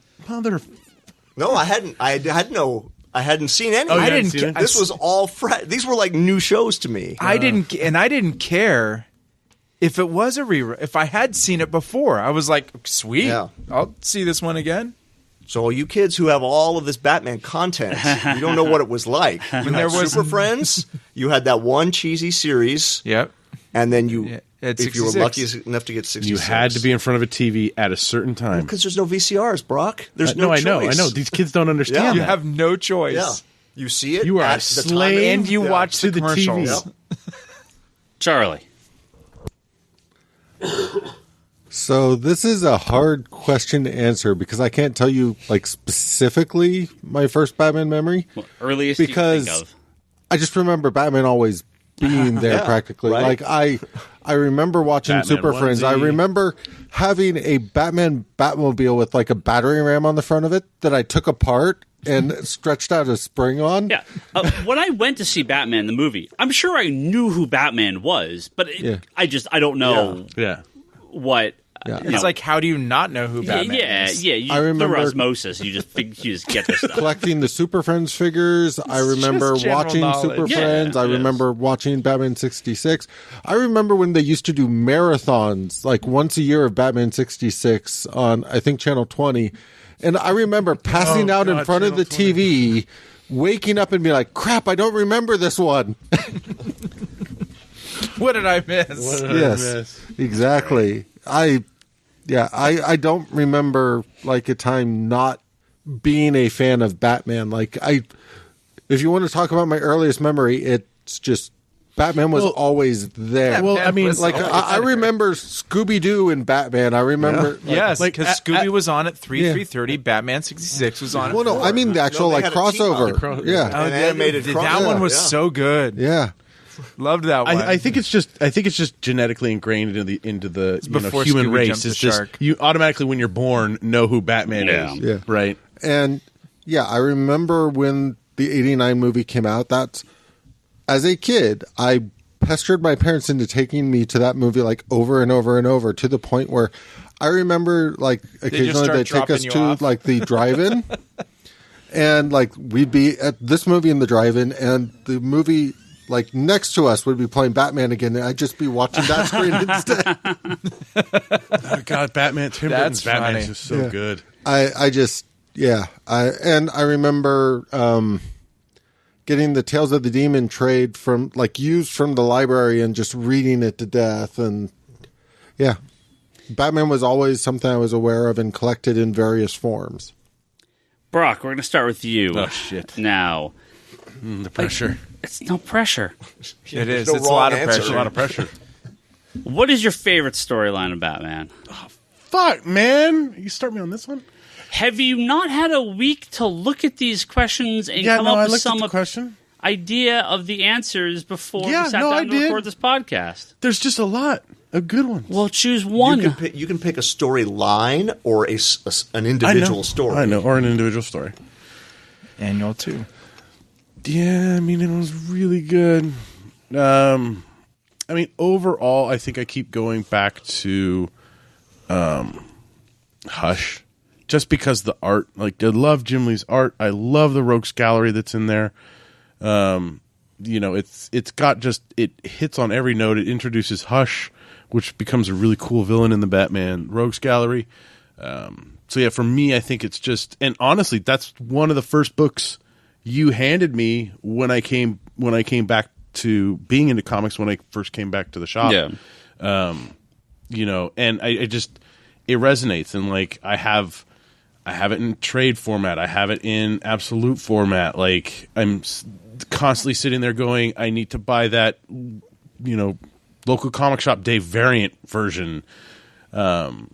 Like Hush is just, it to me, it's just a really solid like exposure to like Batman in the Batman mythos and everything in general. So, Scott, mine is more modern than you'd think, but not modern. It's Nightfall, and that's probably going to be a lot of people out there, just because it brought me back to Batman. That's the breaking, right? Yeah, the first part. That's just like Death of Superman brought me back to Superman.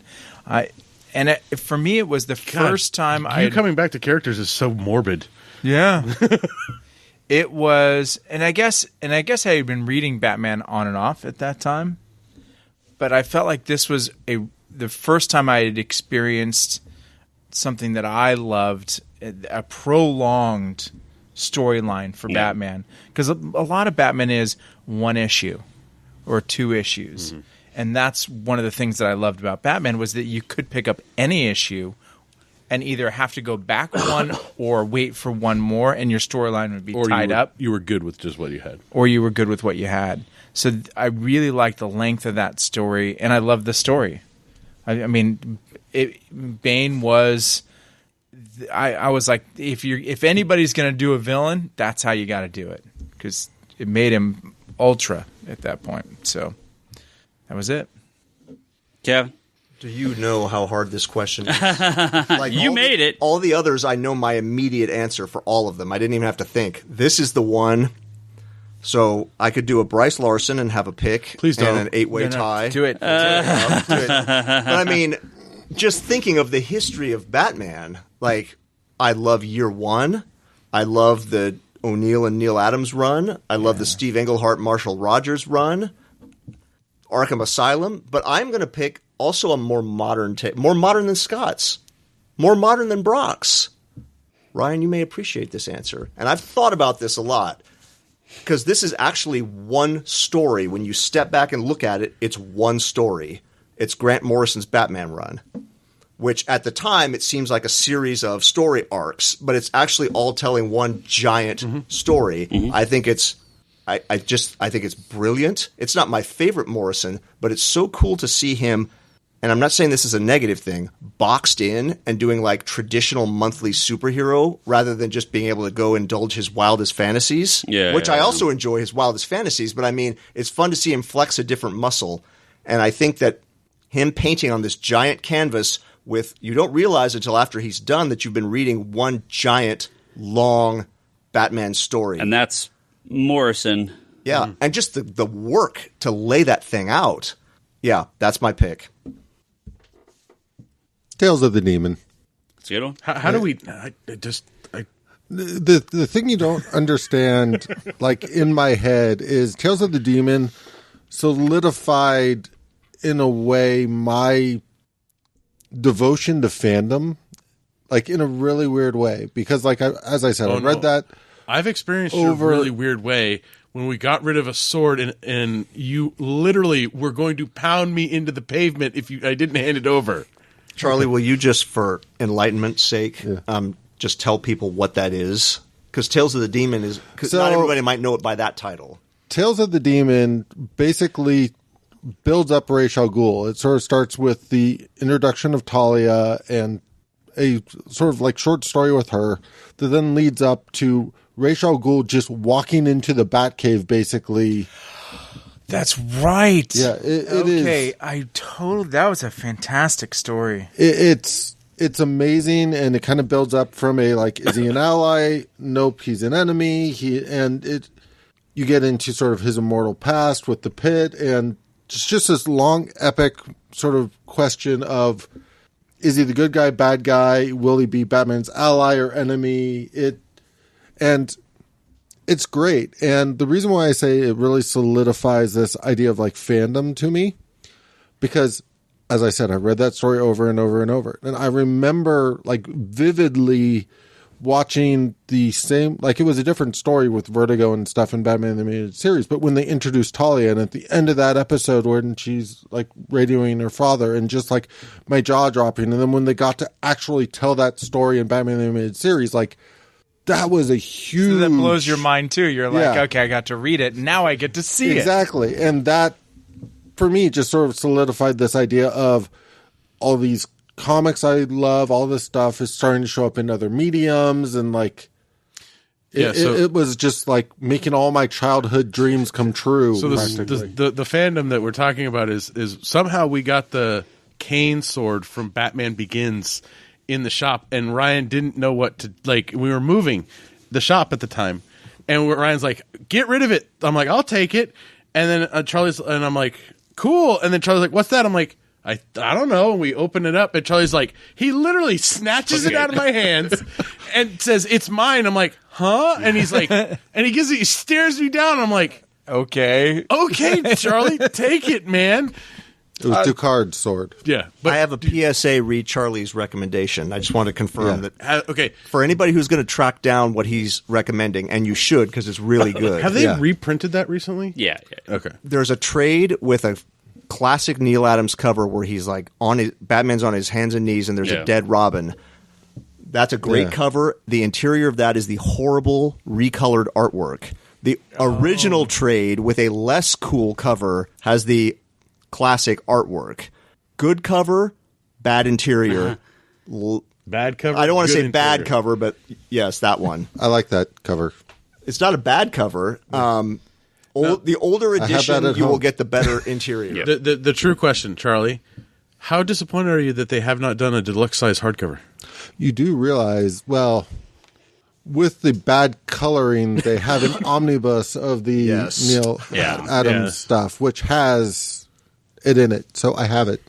And I have the trade. But you want a deluxe hardcover of just that. Why you even think this? Yes. Because I would just go straight to the absolute. Just give me an absolute of that. And But that good coloring, you can enjoy the adventures of Batman in his shiny plastic blue cape. Well, no, if they do an absolute, they will probably do both versions, the original color and the...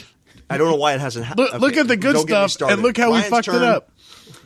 So the first comic I ever read for Batman was Batman 488, which has a Joe Quesada cover. I believe it's Joe Quesada. Isn't that Joe Quesada? Yeah, I think it's Joe Quesada. Batman 488. Because Quesada did a small amount of cover work for DC before he went over to Marvel. 488 with Robin and Azrael on the cover. Oh, yeah. That's the first Batman comic you read? First Batman comic I ever read. Really? That's like deep in the 90s. 93.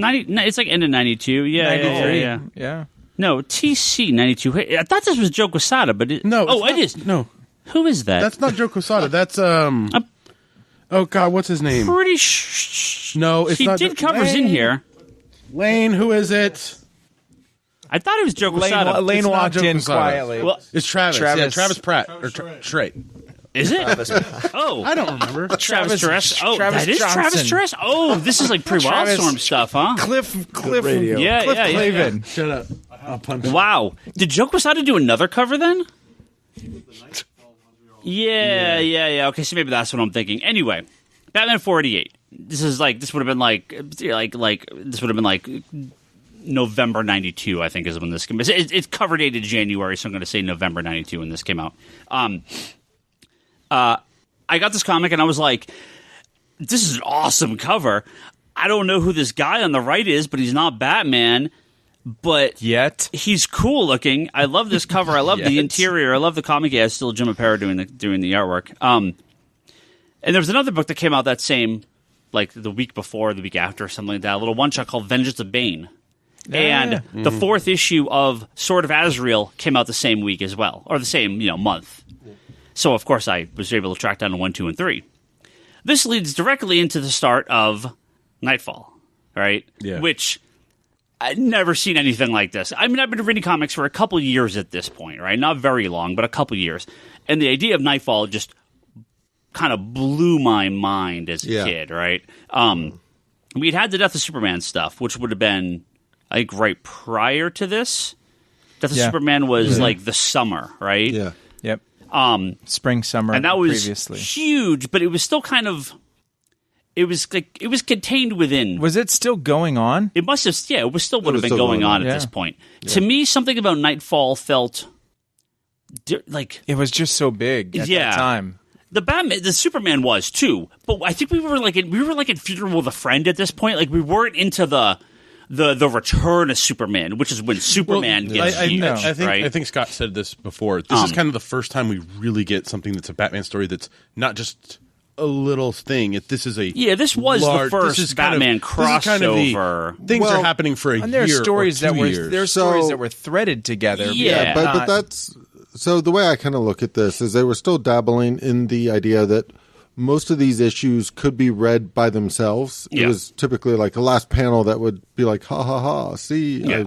But this was sort of that first time when it started to feel like I can't miss an issue. I can't skip an issue. I can't just grab the one that has a good cover this week. Yeah. You have to keep up with it because you got that invested. You got to go. You got to pick up Detective. You have to pick up whatever it trailed through. And I don't think it was, ooh, this is coming, I want to get on this. I kind of did the same thing with Superman. My first issues of Superman were months before the death, and I don't think I knew it was coming, right? I just once it happened, I knew we were kind of building towards it. Because the breaking happens in 497. 492 is the first part. 492 is the first part of it, but the breaking of Batman is 497, where with Bane snapping him across, and it had that black and white extra flap on the cover. Yeah. And that man, Nightfall was just so intense. It was so good. I am going to pull a Bryce out very briefly, and I won't go on too long about it though. But Kevin, what you said about Grant Morrison's Batman is exactly going to be, if I, gun to my head, it's tough to choose between the two because one was a very formative memory of my comic experience, and the Grant Morrison Batman is like in the prime of my shop running and fandom of the hardest core setting, right? You had the store for just about a year or two or something, yeah. And the Morrison Batman stuff was like, I was taking notes, I was making drafts. It was prepping him for Final Crisis. All the RIP stuff was just incredible. Someone wrote a book about it. Yeah. I was at Isotope with J.H. Williams. Were you there for the when he had all the original art for his two-parter, the Oh yeah. The Black Glove stuff, right? Yeah, I think you were there, right? Yeah. He did the Black Glove, the Club of Heroes. Yeah, I love those 2 issues. It was two issues, I think, 2 or 3 issues, right? Oh god, that stuff is so good. Into Batman and Robin, into Batman Incorporated, and it, like you said, it is one story. Once you pull back and really look at the whole thing, they're starting to get collect an omnibus. Well. And what's so genius, and I've mentioned this so many times about the Tom King stuff, it's a similar approach where the first 49 issues, you're like, these are cool stories, but they're sort of weirdly disconnected. And 50's like, whoop, oh, nope, it's all connected. And now we're running into it. So that's, I don't feel why I like Tom King stuff so much. I don't feel like most of writing is done subtly anymore. Yeah. It's usually a pie to the face. Like, here's your story. Yeah. And again, bless Jeff Johns because that's how he writes. Yeah, but it's great. It's like, right, yeah, so you love it, but then, I mean, the way I always describe Jeff Johns is he does a very good job of getting you excited, doing the build-up, and then giving you that plus the kitchen sink and everything else. And he so pays it off every time. Like it always feels like a big event's coming up, and then he's like, by the way, I made this even bigger and I didn't tell you. So for me, it reminds me, Morrison, when he threads that together, it just, again, as a kid, when you're reading Byrne and Claremont, their run on X-Men was a different story in one long story. Yeah. And in your head, especially looking back on it now, just puts it all together, and you kind of remember the beats and like how it built up and everything. Yeah, absolutely. Those covers are all Travis Tress. Why did I have Joe Quesada in my head? I'm going crazy, Lane. You're getting old. Those Lane, are awesome get on the covers, podcast. too. Oh, those 3 issues before the Nightfall stuff start. Yeah, always difficult to find those issues because they're really good artwork. Yeah. Because in one he's battling Bane in one of them. It was the Riddler the cover. other's the Riddler. Yeah. Sorry, Scott's I didn't mean to derail too much. Scott, who's your favorite supporting character in the Batman universe? My favorite supporting character in the Batman universe, and then you said don't make it obvious. No, that's the villain one. Oh, that's the next. villain. This is supporting character. It's Robin.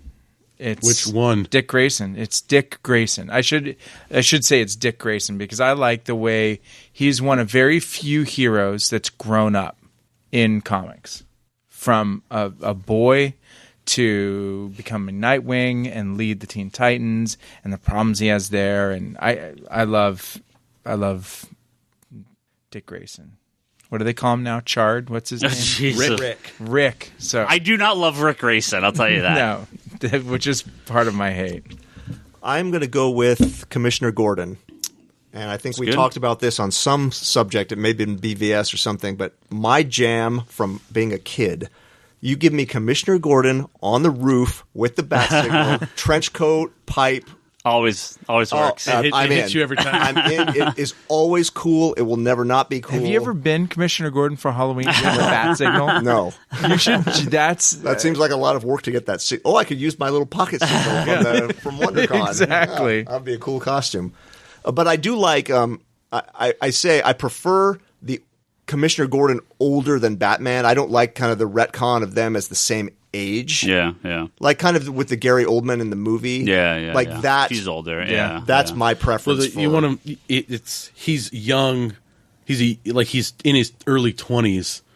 And Gordon? Bruce is, Gordon, because Gordon's old. when Bruce is a child. Bruce is a child. I want white-haired Commissioner Gordon, not red hair. Oh, okay. Charlie. Maybe he dies it. If I really bend the definition of ally, see, I'm gonna go with Talia. See, I would that totally counts. Yeah, Talia has been an ally. Not even a bend. Yeah. That totally counts. The only reason I was saying bend is more recently she hasn't really. She's a villain as often as she's. I mean, Catwoman and Talia are the same. They're both the best villain and some of the best allies. What does it say about his mom? They just want Batman to be the best person he can be. That's all. Yeah. So I'm going Talia. See, there's a couple characters. Well, I have the easy answer and then like the stretch answers because like I want to say like I love the Question. Like the Question's one of my favorite characters, and it's such a stretch to say he's an ally of Batman, but I love the Question. Do you like so Ray much. Montoya Question? I like both versions. Yeah, I like sure. Montoya Question, I have a bunch of kind of like some of my favorite characters are like 6 degrees of separation from Batman, right? But that's kind of everyone. Now we're getting into. But come on, Bat Family. Don't say Bat Cow. Oh well, obviously Bat God, Cow. if he says Bat Cow, but is there a Bat? Not only is this character the best supporting character in Batman, I think he's possibly the most important character in all of the DC comics. And I'm going to agree with Scott, and that's Dick Grayson. Dick Grayson is the backbone of DC Comics, not Batman specific. He is connected to and they've mentioned this kind of in modern comics, I feel like some writers have picked up on this. He is connected to nearly every hero and every team in some fashion. Whether it's the Outsiders or the Modern Outsiders, the Teen Titans, and every iteration of that is either a member or sort of a leader. The Bat Family, the Justice League. like he is one of these rare characters, short of maybe like the JSA, that he's sort of had his the JSA and Legion, but those are kind of separate. He pulls in from I'm sure he's dated somebody from both. Probably. He has connections to Superman through Nightwing. Through Nightwing and Flamebird from the Bottle City of Kandor, where he got his name from, right? I mean, so he is the connective tissue between Batman and Superman in those early Golden Age comics, right? I mean, Batman and Superman were kind of like hanging out, but Robin was like kind of the catalyst for some of the stories. So he's this character, and he's one of the earliest characters ever in comics, right? I mean, he's one of the. I mean, he only is a year under Batman, right? So this would be 79 years, right? And Batman I think he's 40. I think 40 is when 2 years. Is it 2 years? 2 years. Or no. Well, no, it'd be a year, right? So mid-late 40, a year and change or whatever, right? So, he is the perfect foil to Batman. I don't mean in like in a villain sense. I mean like, a counter to Bruce Wayne, to keeps him positive in light, whether he's Robin or Nightwing. Just like the story that we said, the flashback, exactly. story. Yeah. And Kevin, you don't like the extended Bat family, but I think why I like it is it's not so much an extended Batman family. A lot of it is an extended Nightwing family or Dick Grayson family. These connections seem to come more with him than They're all like, yeah, we're Batman's guys, but like we're the group and Batman's over there being his loner self. But Dick's kind of like the leader of everyone else, right? So, yeah. The Morrison stuff leads into Dick taking and out he's for a while. obviously... Yeah, and I love that stuff. The Dick Grayson, Damian Batman, and Robin stuff is incredible. I wish they'd left. I just say run with that for 5 years before they brought. You knew Bruce was coming back, but just go with it a little. It was longer. a while. A while. Yeah, double it, triple it. Yeah. So Nightwing, one of the best characters ever in comics, no question. I'm sure that would be Toby's answer too. I didn't get his answers in time to read them on the air. He'll send it to you at midnight tonight. So we're going to come back to that topic. Check your phone; you might have it. Brock is your favorite Bat ally. My favorite. I guess technically not ally, supporting character. Harley Quinn. Supporting character. Not a villain. It's not a villain. Yes, she's not a villain. Sometimes. It's surprisingly enough Alfred. Like I've always enjoyed Alfred. Like it's even when it's really difficult for me to say there's my favorite movie Alfred because it's just Alfred. Like his character is just such a support for Batman, be it pulling bullets out of him, sewing him up, make sure he doesn't die in some alley because he fell. Bringing those cucumber sandwiches, that green whatever he brings in the tall glass, right? Tea, like whatever. Alfred's there.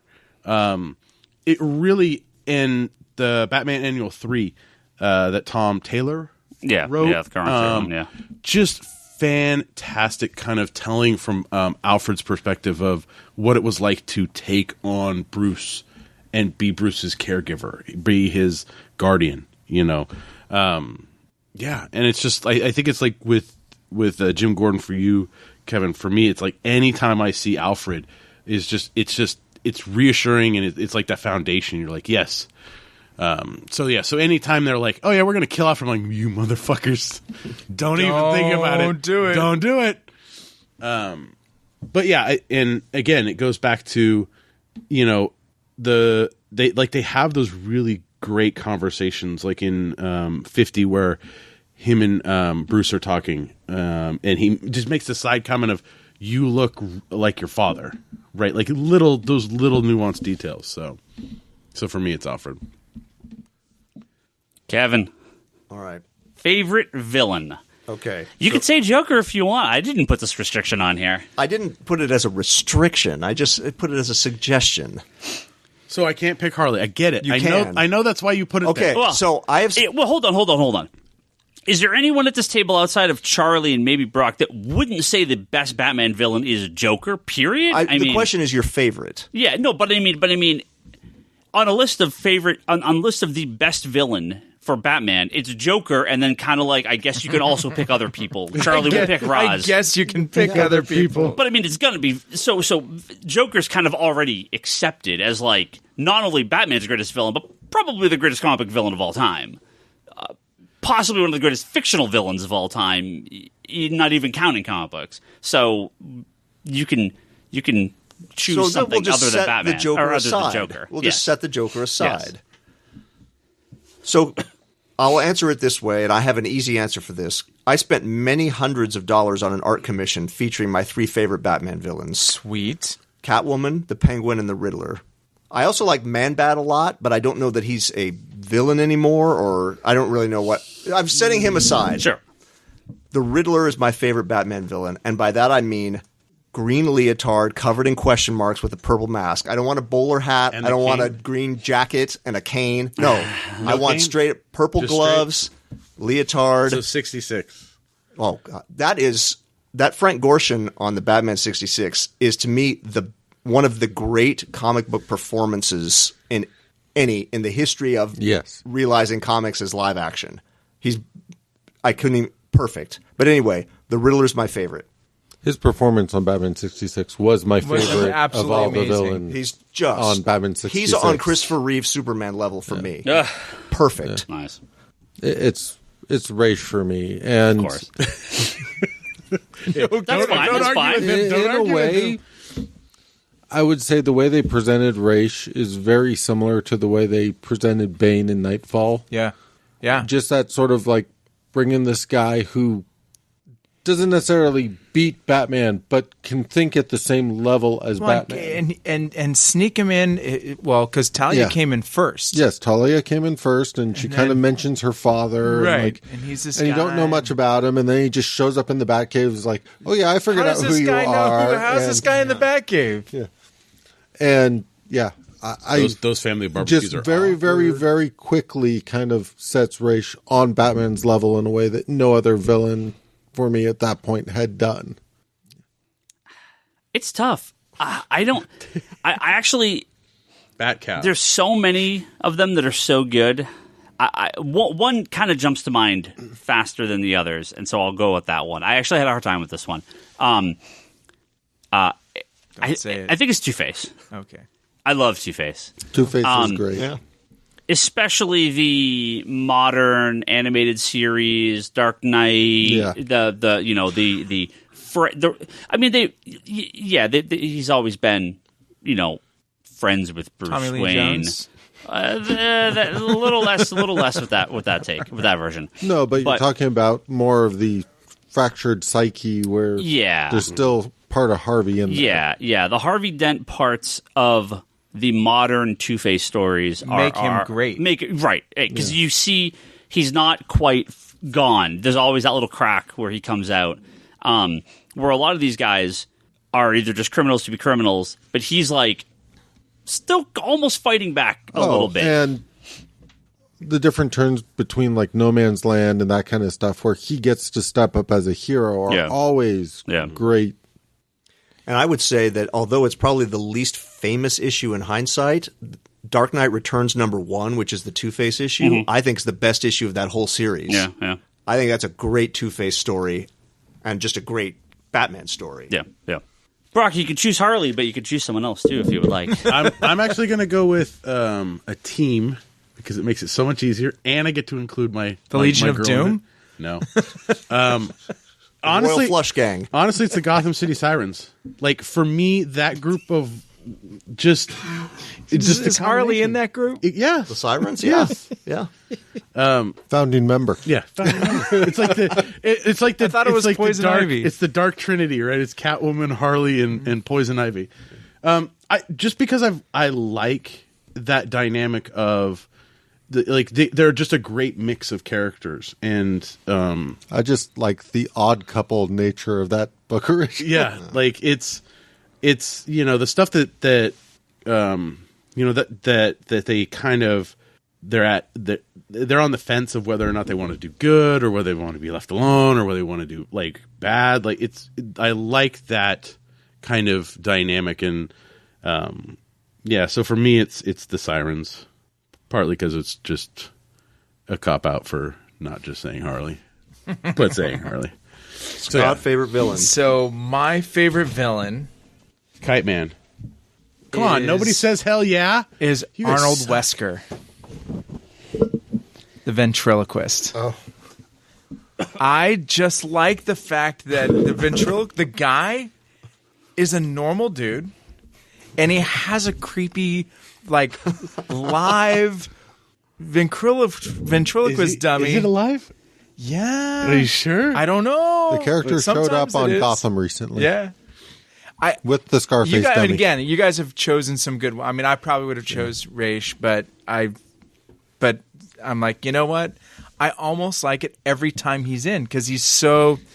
It's such a every time he's shoved creepy in, as hell. It's creepy as hell. Yeah. If you look at it, you're like, that's a normal dude. It's the combination. That's really scared of his own ventriloquist dummy that he's got to do everything he has to do. Like the thing is, is it the dummy? Is it him? Like you never know. And each new writer has a different take on kind of who's in control and how it works, and so it makes that story different every time you see him pop out. So I'll say the ventriloquist, Arnold Wesker.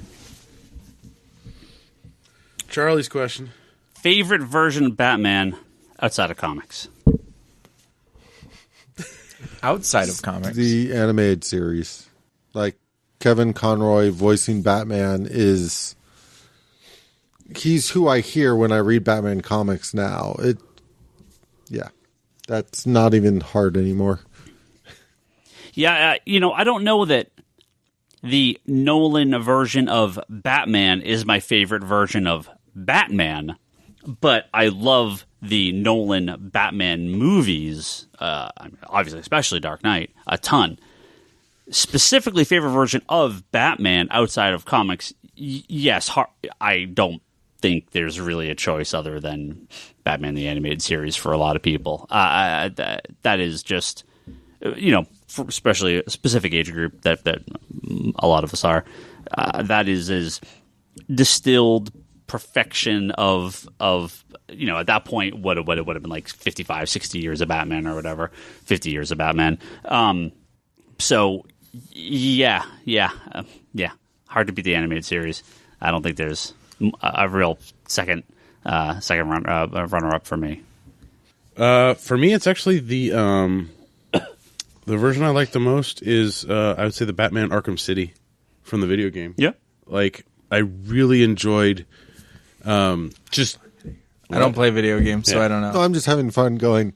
It's Kevin Conroy. but It's the same voice actor. Even though Arkham is a much harder take on Batman than the animated series, it is still the animated series take, written by Paul Dini, brought to a new. Like for me, it's like I prefer the more armorish look, or like the more not as cartoony look of it, but I do enjoy it's a great blend of the animated stuff with who's voicing it, who's writing it, all that stuff, and it's a great blend of what modern comics has brought to the Batman character. Not to mention that in the game you get to get like 50 bajillion skins and put them on and play with whatever skin you want. But I really enjoy just that kind of take on Batman. That's not Batman. That's Mr. Terrific. In a HeroClick, sorry. Oh, jeez. Because everybody has said the Batman that Tim Conroy does, I'm going to say Adam West. Just because he's almost my first, or the Super Friends Batman, but he had a cast around him, so I'll choose Adam. And Casey Kasem voicing Robin. Exactly. But I mean, our listeners even know who Casey Kasem is. I know that may be too deep of a cut. Too deep of a cut. America's Although Top 40. Casey Kasem was famous through the entire 80s, so it's not. Casey Kasem is essentially Yeah. the Ryan Seacrest of yesteryear. Now they'll get the Ryan Seacrest. I'm guessing more people would recognize the voice than they recognize. Yeah, because he was on Scooby Doo also. Yeah. Zoinks, Shaggy. Oh, So you're choosing Adam West? I'm choosing Adam. Was that yours? No, it's just I was trying not to choose Kevin Conroy. Yeah, exactly. It's really hard, right? So I'm going to go with Christian Bale in the first Nolan movie as my favorite in Batman Begins. I've definitely seen a lot of turn recently of people saying Batman Begins is their favorite of the three movies. I think Dark Knight just got maybe a little overplayed for some people. But I remember seeing Batman Begins at a not full theater opening night. Yeah. And it was like, holy shit. Amazing, People right? don't know what they're missing. Because I really like it even before he becomes Batman. I like all of that stuff, like Wandering the Earth and the League of Assassins. I like all of it. Yeah. Sitting next to Charlie's getting all happy. Oh, yeah. We forgot to mention the terrible trio when we were discussing villains. I like how...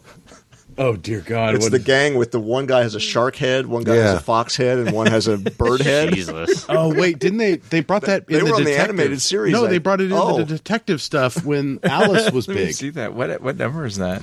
I don't remember. You don't remember that stuff? No. Detective. It was Greg Rucka's. 2. I like how our outside of comic books versions of Batman span like so many mediums. Yeah. Like it's movies, TV, animated, video game. Like it's awesome. And Batman's been well represented obviously in every format he's ever been in. So Scott did put a question that I forgot. We could just hit it on a lightning round. Favorite Batman artist? Oh. That was meant to be on there. It just got clipped somehow. Tough.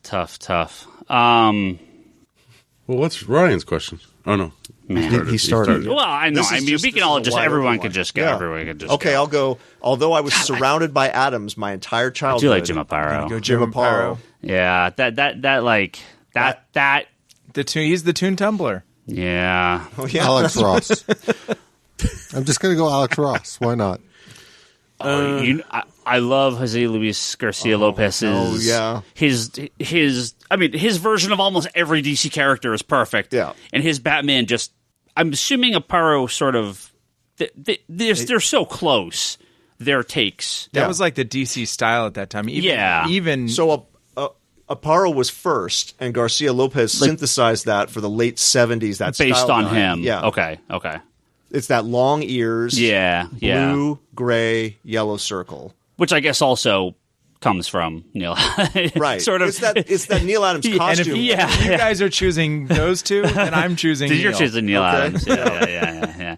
But you could then draw a direct line to, because Brock's going to say it. Jim Lee. To Jim Lee, right? Yeah, because that is the modern day version. He drew so heavily from Neil Adams and guys like Jose Luis Garcia Lopez. I mean, you look at Jim Lee's early stuff, like from Punisher at Marvel and like a lot of that stuff. It's really influenced by that. Well, his earlier stuff was, I think, dirtier, but his Batman specifically is drawn the Neil Adams. That again in a modernized style of it, but it's so heavily influenced from it.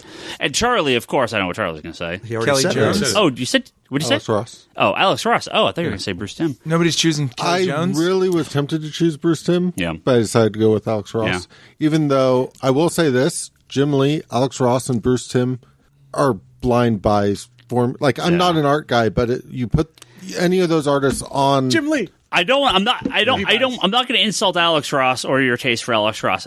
Alex Ross's Batman is a little too poofy for me. He's a little too doughy.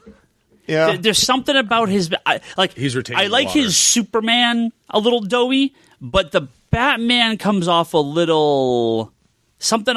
It's something a little. They shouldn't have the exact same body. I type. agree that they shouldn't have the same body type, and I'm pretty sure he uses the same model guy to do both. Yeah.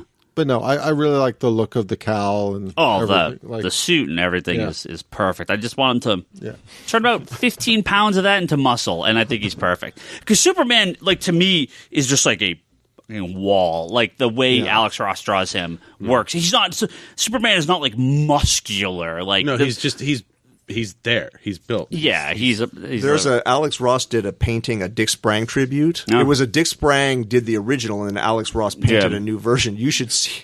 I'll find this. The Batman looks like, and I'm not even exaggerating, looks like the biggest steroid freak you have ever. I mean, it's weird. It's double the muscles of that Alex Ross Superman. Yeah, I mean, these veins like bulging out. So you're telling us he drew Bane instead of Batman. But it's meant to be the 50s Batman, like the smiling Batman. And he's got these huge, like, veiny... yokes. I hopefully Charlie already saw it. I don't want to derail this too much because we're at the very end here. But speaking of Alex Ross, so I don't forget, did you see the Shazam piece he did? Does it look anything like any of the Shazam? It looks like nothing you have ever seen before. It is easily it's easily one of the best pieces of art I've seen this year. No question. It's the family one. It did, right? No. I'll show you all after the podcast. Go look up the Alex Ross. I did. You would not forget it. There would be no thinking you saw it. No, but it's one of those it looks very collage. familiar to me. It's a huge. No, he just did it. It's a huge collage of 1,000 characters. Oh. No, I haven't seen it. I'll show you after the podcast. Yeah. That's a podcast. Speaking of being a podcast, this one. That's it. That's it. That one. Yeah. Don't even show it to Charlie. I want to show him like on a big screen or something after we finish up. Just so I can see the price tag and say fuck. No, there's no price tag. We're not going to put my question on there. I put a question on there. What's your question? Kevin, what was my question? Oh, yours was favorite piece of Batman merchandise. Yeah. Oh, yeah. Like there's so much Batman merch in the world. It's too much. I have a shocking lack of Batman merchandise. There's so much of it. I just don't buy any of it. I have like no I actually have 2 Batman t-shirts. I think I have like 1 at home. I have my Joy Division Batman t-shirt. It thing's amazing. But I have like this Batman 80th shirts. Those are like some of the only Batman t-shirts I have. I don't have like a Batman symbol. Do you have the gray one that just came out? The detective one is really cool. Yeah, I love that. Those are both mine. I just left them here for display so people could see what they look like. But yeah, I have a shocking lack of I have Batman action figures, but I actually don't have much Batman. I have merchandise. Two things. One is the original Bowen Batman statue, which I love. Yep. And the second thing is this alarm clock that I bought at the store, and it was all dusty and nobody wanted it, and it's the coolest thing ever. So when the alarm goes off, it says either 2 things. It says, "Wake up, crime fighters." Let's go. And then the doors open and the Batmobile drives out of the Batcave, and then it comes back in. Or it's it's "Wake up, crime fighters," and then there's one other saying that it'll do also. Yeah. And it's this sweet little cheesy plastic clock that is awesome. That's great. That is amazing. I don't think I've ever seen that. I bought it at this shop from Ryan. Me? It was before. But you were like 19. Oh, okay. So let's say that would have been Ken. That was when that would have been Doug. It would have been Doug. Yeah. But Ryan, did you work there when Doug was? And it didn't have a price tag because it was Doug's. And I'm like, Doug, I want that. And he's like, fine, I'll give it to you for like $20. So, and Ryan sold it to me one day. Cool. What's yours, bro? I have no recollection of this. What's yours? It's a Harley Quinn statue. No. Probably my favorite piece of Bat merch. Gee, if only the person that came up with this question had an answer. Well, okay, I was about to say it, but oh well. It goes back to the Jim Lee. I have the first couple statue that DC did with their Kiss line of statues. So it's the Batman and Catwoman on the rooftop gargoyle. That's probably my favorite. Ooh, God, this is hard. My Mego Batman doll with the removable cowl was a childhood treasure. Because they reissued it without a removable cowl. How much way is less that cool. thing now? I don't know. I don't even look. It's too depressing. Oh, I think I'm going to go with the Bruce Timm Batman black and white statue. Yeah, that's nice. Yeah. Where he's like leaping in the air. Yeah. Normally, I don't like leaping statues because I just never think that the support looks good. Yeah. But in black and white, something works about it for me. I forgot we have a bunch of comments from listeners I wanted to get to real quick before we wrapped up here. I asked them their favorite early Batman stories, basically, and answer some of these questions. Joe said, I grew up in the Middle East, so I would either read old American comics that had been pulped and had the half-missing cover, or these hardcover collections of black and white Batman comics reprinted and translated into Arabic. Even though I couldn't read Arabic, they were wild. And I'll show you guys, you can look this up on our Twitter too, this Arabian Batman comic book Oh, wow. So it's That's pretty cool. Yeah. Probably, I'm assuming regular art that was just kind of repackaged recolored. or something. Yeah, recolored here. John Grosjean says, my first Bat memory is watching the 89 Batman film while playing with my 89 Batman toy with the extendable belt. I think I got my hands on any Batman comic I could, but I have to admit, I bought comics back then on art, not story, which is fine. My favorite Bat story is Court of Owls, and my second favorite is Tomasi's Batman and Robin. Batman and Robin was real good. They're doing an omnibus of that one. Indicator says, my first Batman was Super Friends, which I loved. My favorite memory is quitting the JLA and starting the Outsiders. The speech was just so good. Mm-hmm. He was just so sick of the Outsiders. Or so sick of the Justice League, I mean. Yeah. Stefano, the first Batman comic I ever read was Detective Comics New 52 #1. Favorite arc, Night of the Owls, Court of Owls. Stefano. Dude, look, we got Like 15? all age We appeal ranges. to all ages. I know. We appeal to all age ranges, but I think our listeners are the podcast generation. Favorite arcs, Night of the Owls, Court of Owls. Stefano, if you're ever in town, we'll come and get you a juice because I don't think we could take you to get a beer. War of Jokes and Riddles. Favorite writers, Scott Snyder and Tom King, of course. A lot of Scott Snyder and Tom King love on here. Favorite artist, Greg Capullo, Tony Daniel, Mikhail Hanine, and Chris Burnham. Chris Burnham does a pretty good job. I like his Batman. And best memory, Dark Knight opening weekend. Yes, no, for sure. Tyler Willett says, Grant Morrison's Batman and Robin was my first Batman comic. That series blew my mind. It is my favorite. I reread his Batman run every year. Dick Grayson's Batman is taste. greater than Bruce Wayne as Batman, according to him. That's an opinion I have heard before. So, And I totally get that opinion. So I have always liked the idea of Bruce sees the potential of Dick to be a better Batman than he ever was. Because Bruce had the missteps. Yeah. And now you have somebody who can take it over after you've done version 1.0. Yeah. Yeah. Dick is Batman 2.0. my good friend Seth, his two favorite Batman comics of all time. The crossover with Spider-Man and the other crossover with Spider-Man? No. The always appropriate Seth, his favorite, is the one where he says quiet or Papa Spank to the lady as he's rubbing off her makeup. And the other is when he kicks some dude in the head that's leaning out a window and breaks his neck and kills him in like a second appearance. It's like I think that's a second appearance, right? This one? Did you see that you're from here? going way back. He's joking. Okay. He's joking. There's some questionable early appearance of Batman stuff. Vic says the Joker's 5-Way Revenge by Denny O'Neil and Neil Adams, the greatest issue of their historic run. And I think that was when the Joker had not been in the comics In a for while. years. Yeah. If you could imagine such a thing now. I remember when characters were allowed to not be in comics for years. Steve Englehart and Marshall Rogers' run is the runner-up. I would love some really nice, full, complete collections of that stuff with their original art. You don't want it recolored? Joaquin says, first Batman comic I ever read was an issue where the Joker took control and manipulated Etrigan the Demon to clash with the Batman. I loved it. I don't remember what issue that is. That sounds like 90s. That sounds like the same time when I was starting to get into it. Is that the detective stuff? I don't like Etrigan. There was also a really Like Etrigan. there was also a really good like the rhyme. What? Not a piggybacking fan. on that person's pick. I just there don't was like reading the rhyming. That's fair. Batman Adventures annual drawn by Bruce Timm with the Demon and Batman. Yeah. That was good. Jack says, The Cult was one of the first Batman stories I ever read and still love a it. good one, Jim too. Starlin and Bernie Wrightson. Yeah. Even though most people seem to think it's just meh. I don't think that's true. No. I The, think it's just good. more forgotten. the Cult's a pretty well known. I mean, that was like Batman. It was like that was right around the time of the movie, right? Because it was the Cult and Arkham Asylum and a lot of those little standalone one shots. Man, how did I not talk about Arkham Asylum? Dave McKean and Grant Morrison. That's easily one of the best Batman stories of all time. I mentioned it. You did. But it's Morrison and McKean's Arkham Asylum that were my favorite Batman stories for a long time. And Arkham Asylum is just incredible. Cisco says, my first Batman comic, Batman 442, the last part of A Lonely Place is Dying. Who's that guy with the popped talk? Who's that guy with the popped collar? Talking about Disco Nightwing. Love. Who's the other guy in the Robin outfit named Tim? Love Disco Night. Only Place of Dying is Marv Wolfman and George Perez. Yeah. Right? That's good stuff. That's it? Yep. Yeah. Most bittersweet memory, watching Dark Knight Rises day one thinking they'll never top this trilogy.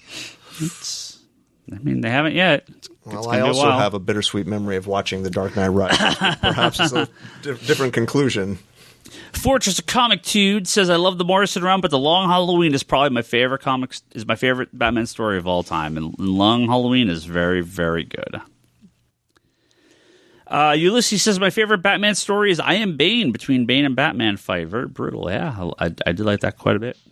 He also wants to know, why did DC cancel the Absolute Batman The Dark Knight Returns new edition? Looking forward to it. The old print's hard to find and pricey. Yeah, hopefully. I think that's going to come back. I think that's just got caught up in DC's weird, like, we're going to cancel a bunch of stuff and reposition and replan. We're going to cancel everything and then resolicit some of it. Yeah. Rabid Varmint says, my first bad experience was the awesome video game.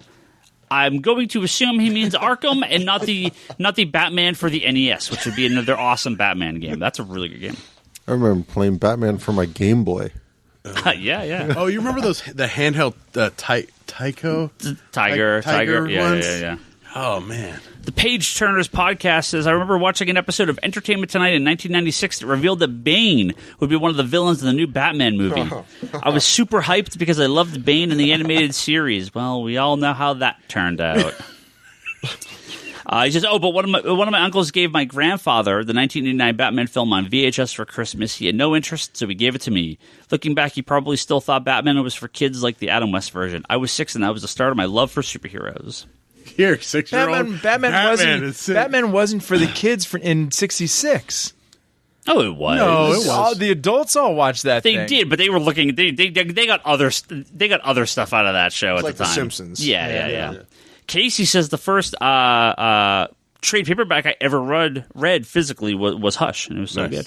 So that was probably one of his Batman stories too.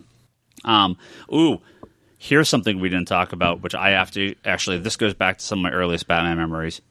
Andrew says, I found Batman after checking out the greatest Joker stories ever told graphic novel. I have a hardcover of that. It's like the purple, like it's the purple Kyle hardcover Baker one. Cover is the first hardcover edition with the dust jacket. They had the greatest Batman and greatest Joker. They had the kind of like purple and black covers that just were like a leather cover. They did that with The Dark Knight. I love Batman, but I'll always be a Joker fan first. That Greatest Joker Stories Ever Told book is awesome. That's some of the best Joker stories ever told. Yeah. Surprisingly enough. When they solicited the Joker Omnibus, I meant to compare it to that hardcover just so I could determine, am I replacing that hardcover or not? Yeah, it's really good. It's really good. Yeah. Gilbert says, I've only read Batman by Tom King. I want to read more Batman. Any recommendations of what to read, especially if they include I think you got plenty on this podcast. You got about an hour and a half of them. More people from this podcast. So yeah, you have a lot of suggestions here. Recommend everything we recommended. Read everything we recommended. Yeah, Batman takes up like an entire bookcase at the store. Yeah. And that's that's nowhere near all of it. Yeah. That's just what I keep in the store. Batman is by far, I don't think there's another character or team. Spider-Man, X-Men are about half a bookcase. Batman is the only one that's like a full bookcase. I don't believe there is another character or team in traditional superhero American comics that has just the depth that in the library that Batman does in graphic novel form. I don't want to say there's not a bad one. I'm sure the stories that aren't going to work, but there's so many standalone Batman stories. You almost can grab anything. Year 100. And Tom says, when Ra's al Ghul reveals that Batman is no longer his heir and said it's Bane, my 8-year-old self absolutely lost his shit. Does anyone else even remember Legacy at this point? Yes. It really does. That was around 700 issues 700, wasn't it? That sounds right. Yeah. 700 was R.I.P., wasn't it? No, you're thinking. Was I'm thinking. No, it was maybe it's Detective 700. Detective 700 was part of Legacy. R.I.P. Legacy is one of those big crossovers that I feel gets kind of thrown under the bus a little bit. Not a lot of people. That one and Contagion. Yeah. Well, they were like, oh, cool. They did Nightfall. We're just gonna do. They did Nightfall, and then they're like just event every machine year, gunning every year, like some big event, and it's like, event. oh, dude, people just got so burnt. All right, that is our opinion and many other people's opinions about Batman. Is a nice, very long, beefy podcast. Just like Batman. Just like Alex Ross's Batman. Very big and beefy. Beefy. So, he likes Are you going to thank the people who donate on Patreon? Well, no. So Okay. Patreon... No? Next week, yes, we will. Whoa. I mean, I'm doing our normal end of the episode Patreon Yeah, that's what I stuff. mean. Yeah, of course. Not the beginning of the month Patreon No, because no, that no. has not Like the processed normal yet, end of but the our normal episode. end of episode, yeah. I just wanted to announce that for the Patreon subscribers, there's Ryan Higgins. I We'll have be it. posting a special episode featuring Charlie, the Great Toby, and a guest star named Kevin discussing Titans Season 1. Yep. For those who have seen it already, or for those who haven't seen it, it's now available on iTunes. As long as Ryan doesn't listen to it, he'll post it. What? Charlie's trolling. But anyway, look for that, Patreon subscribers. Yes, that's going up very soon. This is the third reboot of the roundup, or is this just? I think this is just a continuation. Titans it's like time? Morrison's. We're just doing specials Batman. now. Okay. There's a It's thread. just part of one big Look, story. there's a Roundup thread that goes through. Yeah, There's it a seems like thread that individual goes through episodes, either but it's just one big mosaic when you when look it's at it. done, you'll understand. Yes, that is going up this week as well. Toby, yes, I do have it. I saw it. I saw your post on the Facebook page. I have it. I know it. I know to post it. Unlike the other things that you said you posted that I never saw. I actually saw this one. You can't take pot shots at acknowledge it. Toby when he's not here. Oh, he's listening. He's getting He really doesn't mad at me. listen to this. Yeah, he does. Yeah, he'll still he absolutely He does. does? Yeah. Bryce only has that commute from his office to his bathroom. He doesn't have time. But Yeah. See, Totally Bryce will true. never know that these books are coming for him. They're just going to be in his box next month. He's like, what the hell is this? Well, if you listen to the podcast, you'd know. This is true. Julian Titus has the Nerds Without Pants podcast at pixelbit.com. Don't forget they are giving away full-priced video games once a month. Make sure you go on and check out pixelbit.com and listen to Nerds Without Pants, and you can win We some should do video something games. like that. Well, Brock, it's funny you mention that. If you listen to next week's episode about DC and DC Film and Warner Brothers Shazam, which will be in Got it theaters right. Good job. this weekend, that we've all seen now, we're going to do our big episode about it. It's possible we may have a giveaway next week for some Shazam items, but we'll talk about that next week. So go listen to Nerds Without Pants podcast at pixelbit.com. Jody Lawson is canon, the Triad Comics Anthology at triadcomicstudios.com. Sam Shea, thank you very much. Craig Anderson at craigpanderson.com. I see you getting your Avengers tickets. I know you got. I know you're ready. If you were a nerd, you'd be going to this movie opening night. And I know you're going opening night, Craig. If you are a professional and you need to get to the next level, if you need to level up, if you need a little help, if you just want someone to talk to, I think the if level you want, up made it not if you want not to just legit there. make it just be so much more than you are now, go to craigpanderson.com. Joe Duff. Thank you, Joe Duff. Andrew Nelson Mendez at Recovery of an Anime Junkie podcast. Go check those guys out. Page Turners, a comic book podcast, which is over at pageturnerspodcast.libsyn.com. And Tyler Willits. Thank you, Tyler, once Thank you, again. Tyler. Over at Thursday Thunderdome. Appreciate it, dude. Thank you. Thursday T-Dome on Twitter. Always amazing, Tyler. And ThursdayThunderdome.com. You can go listen to all those episodes there. What's up? No, we had a Patreon backer that we don't have anymore, but they were pumping a comic that we talked about. What's that? Neon Future.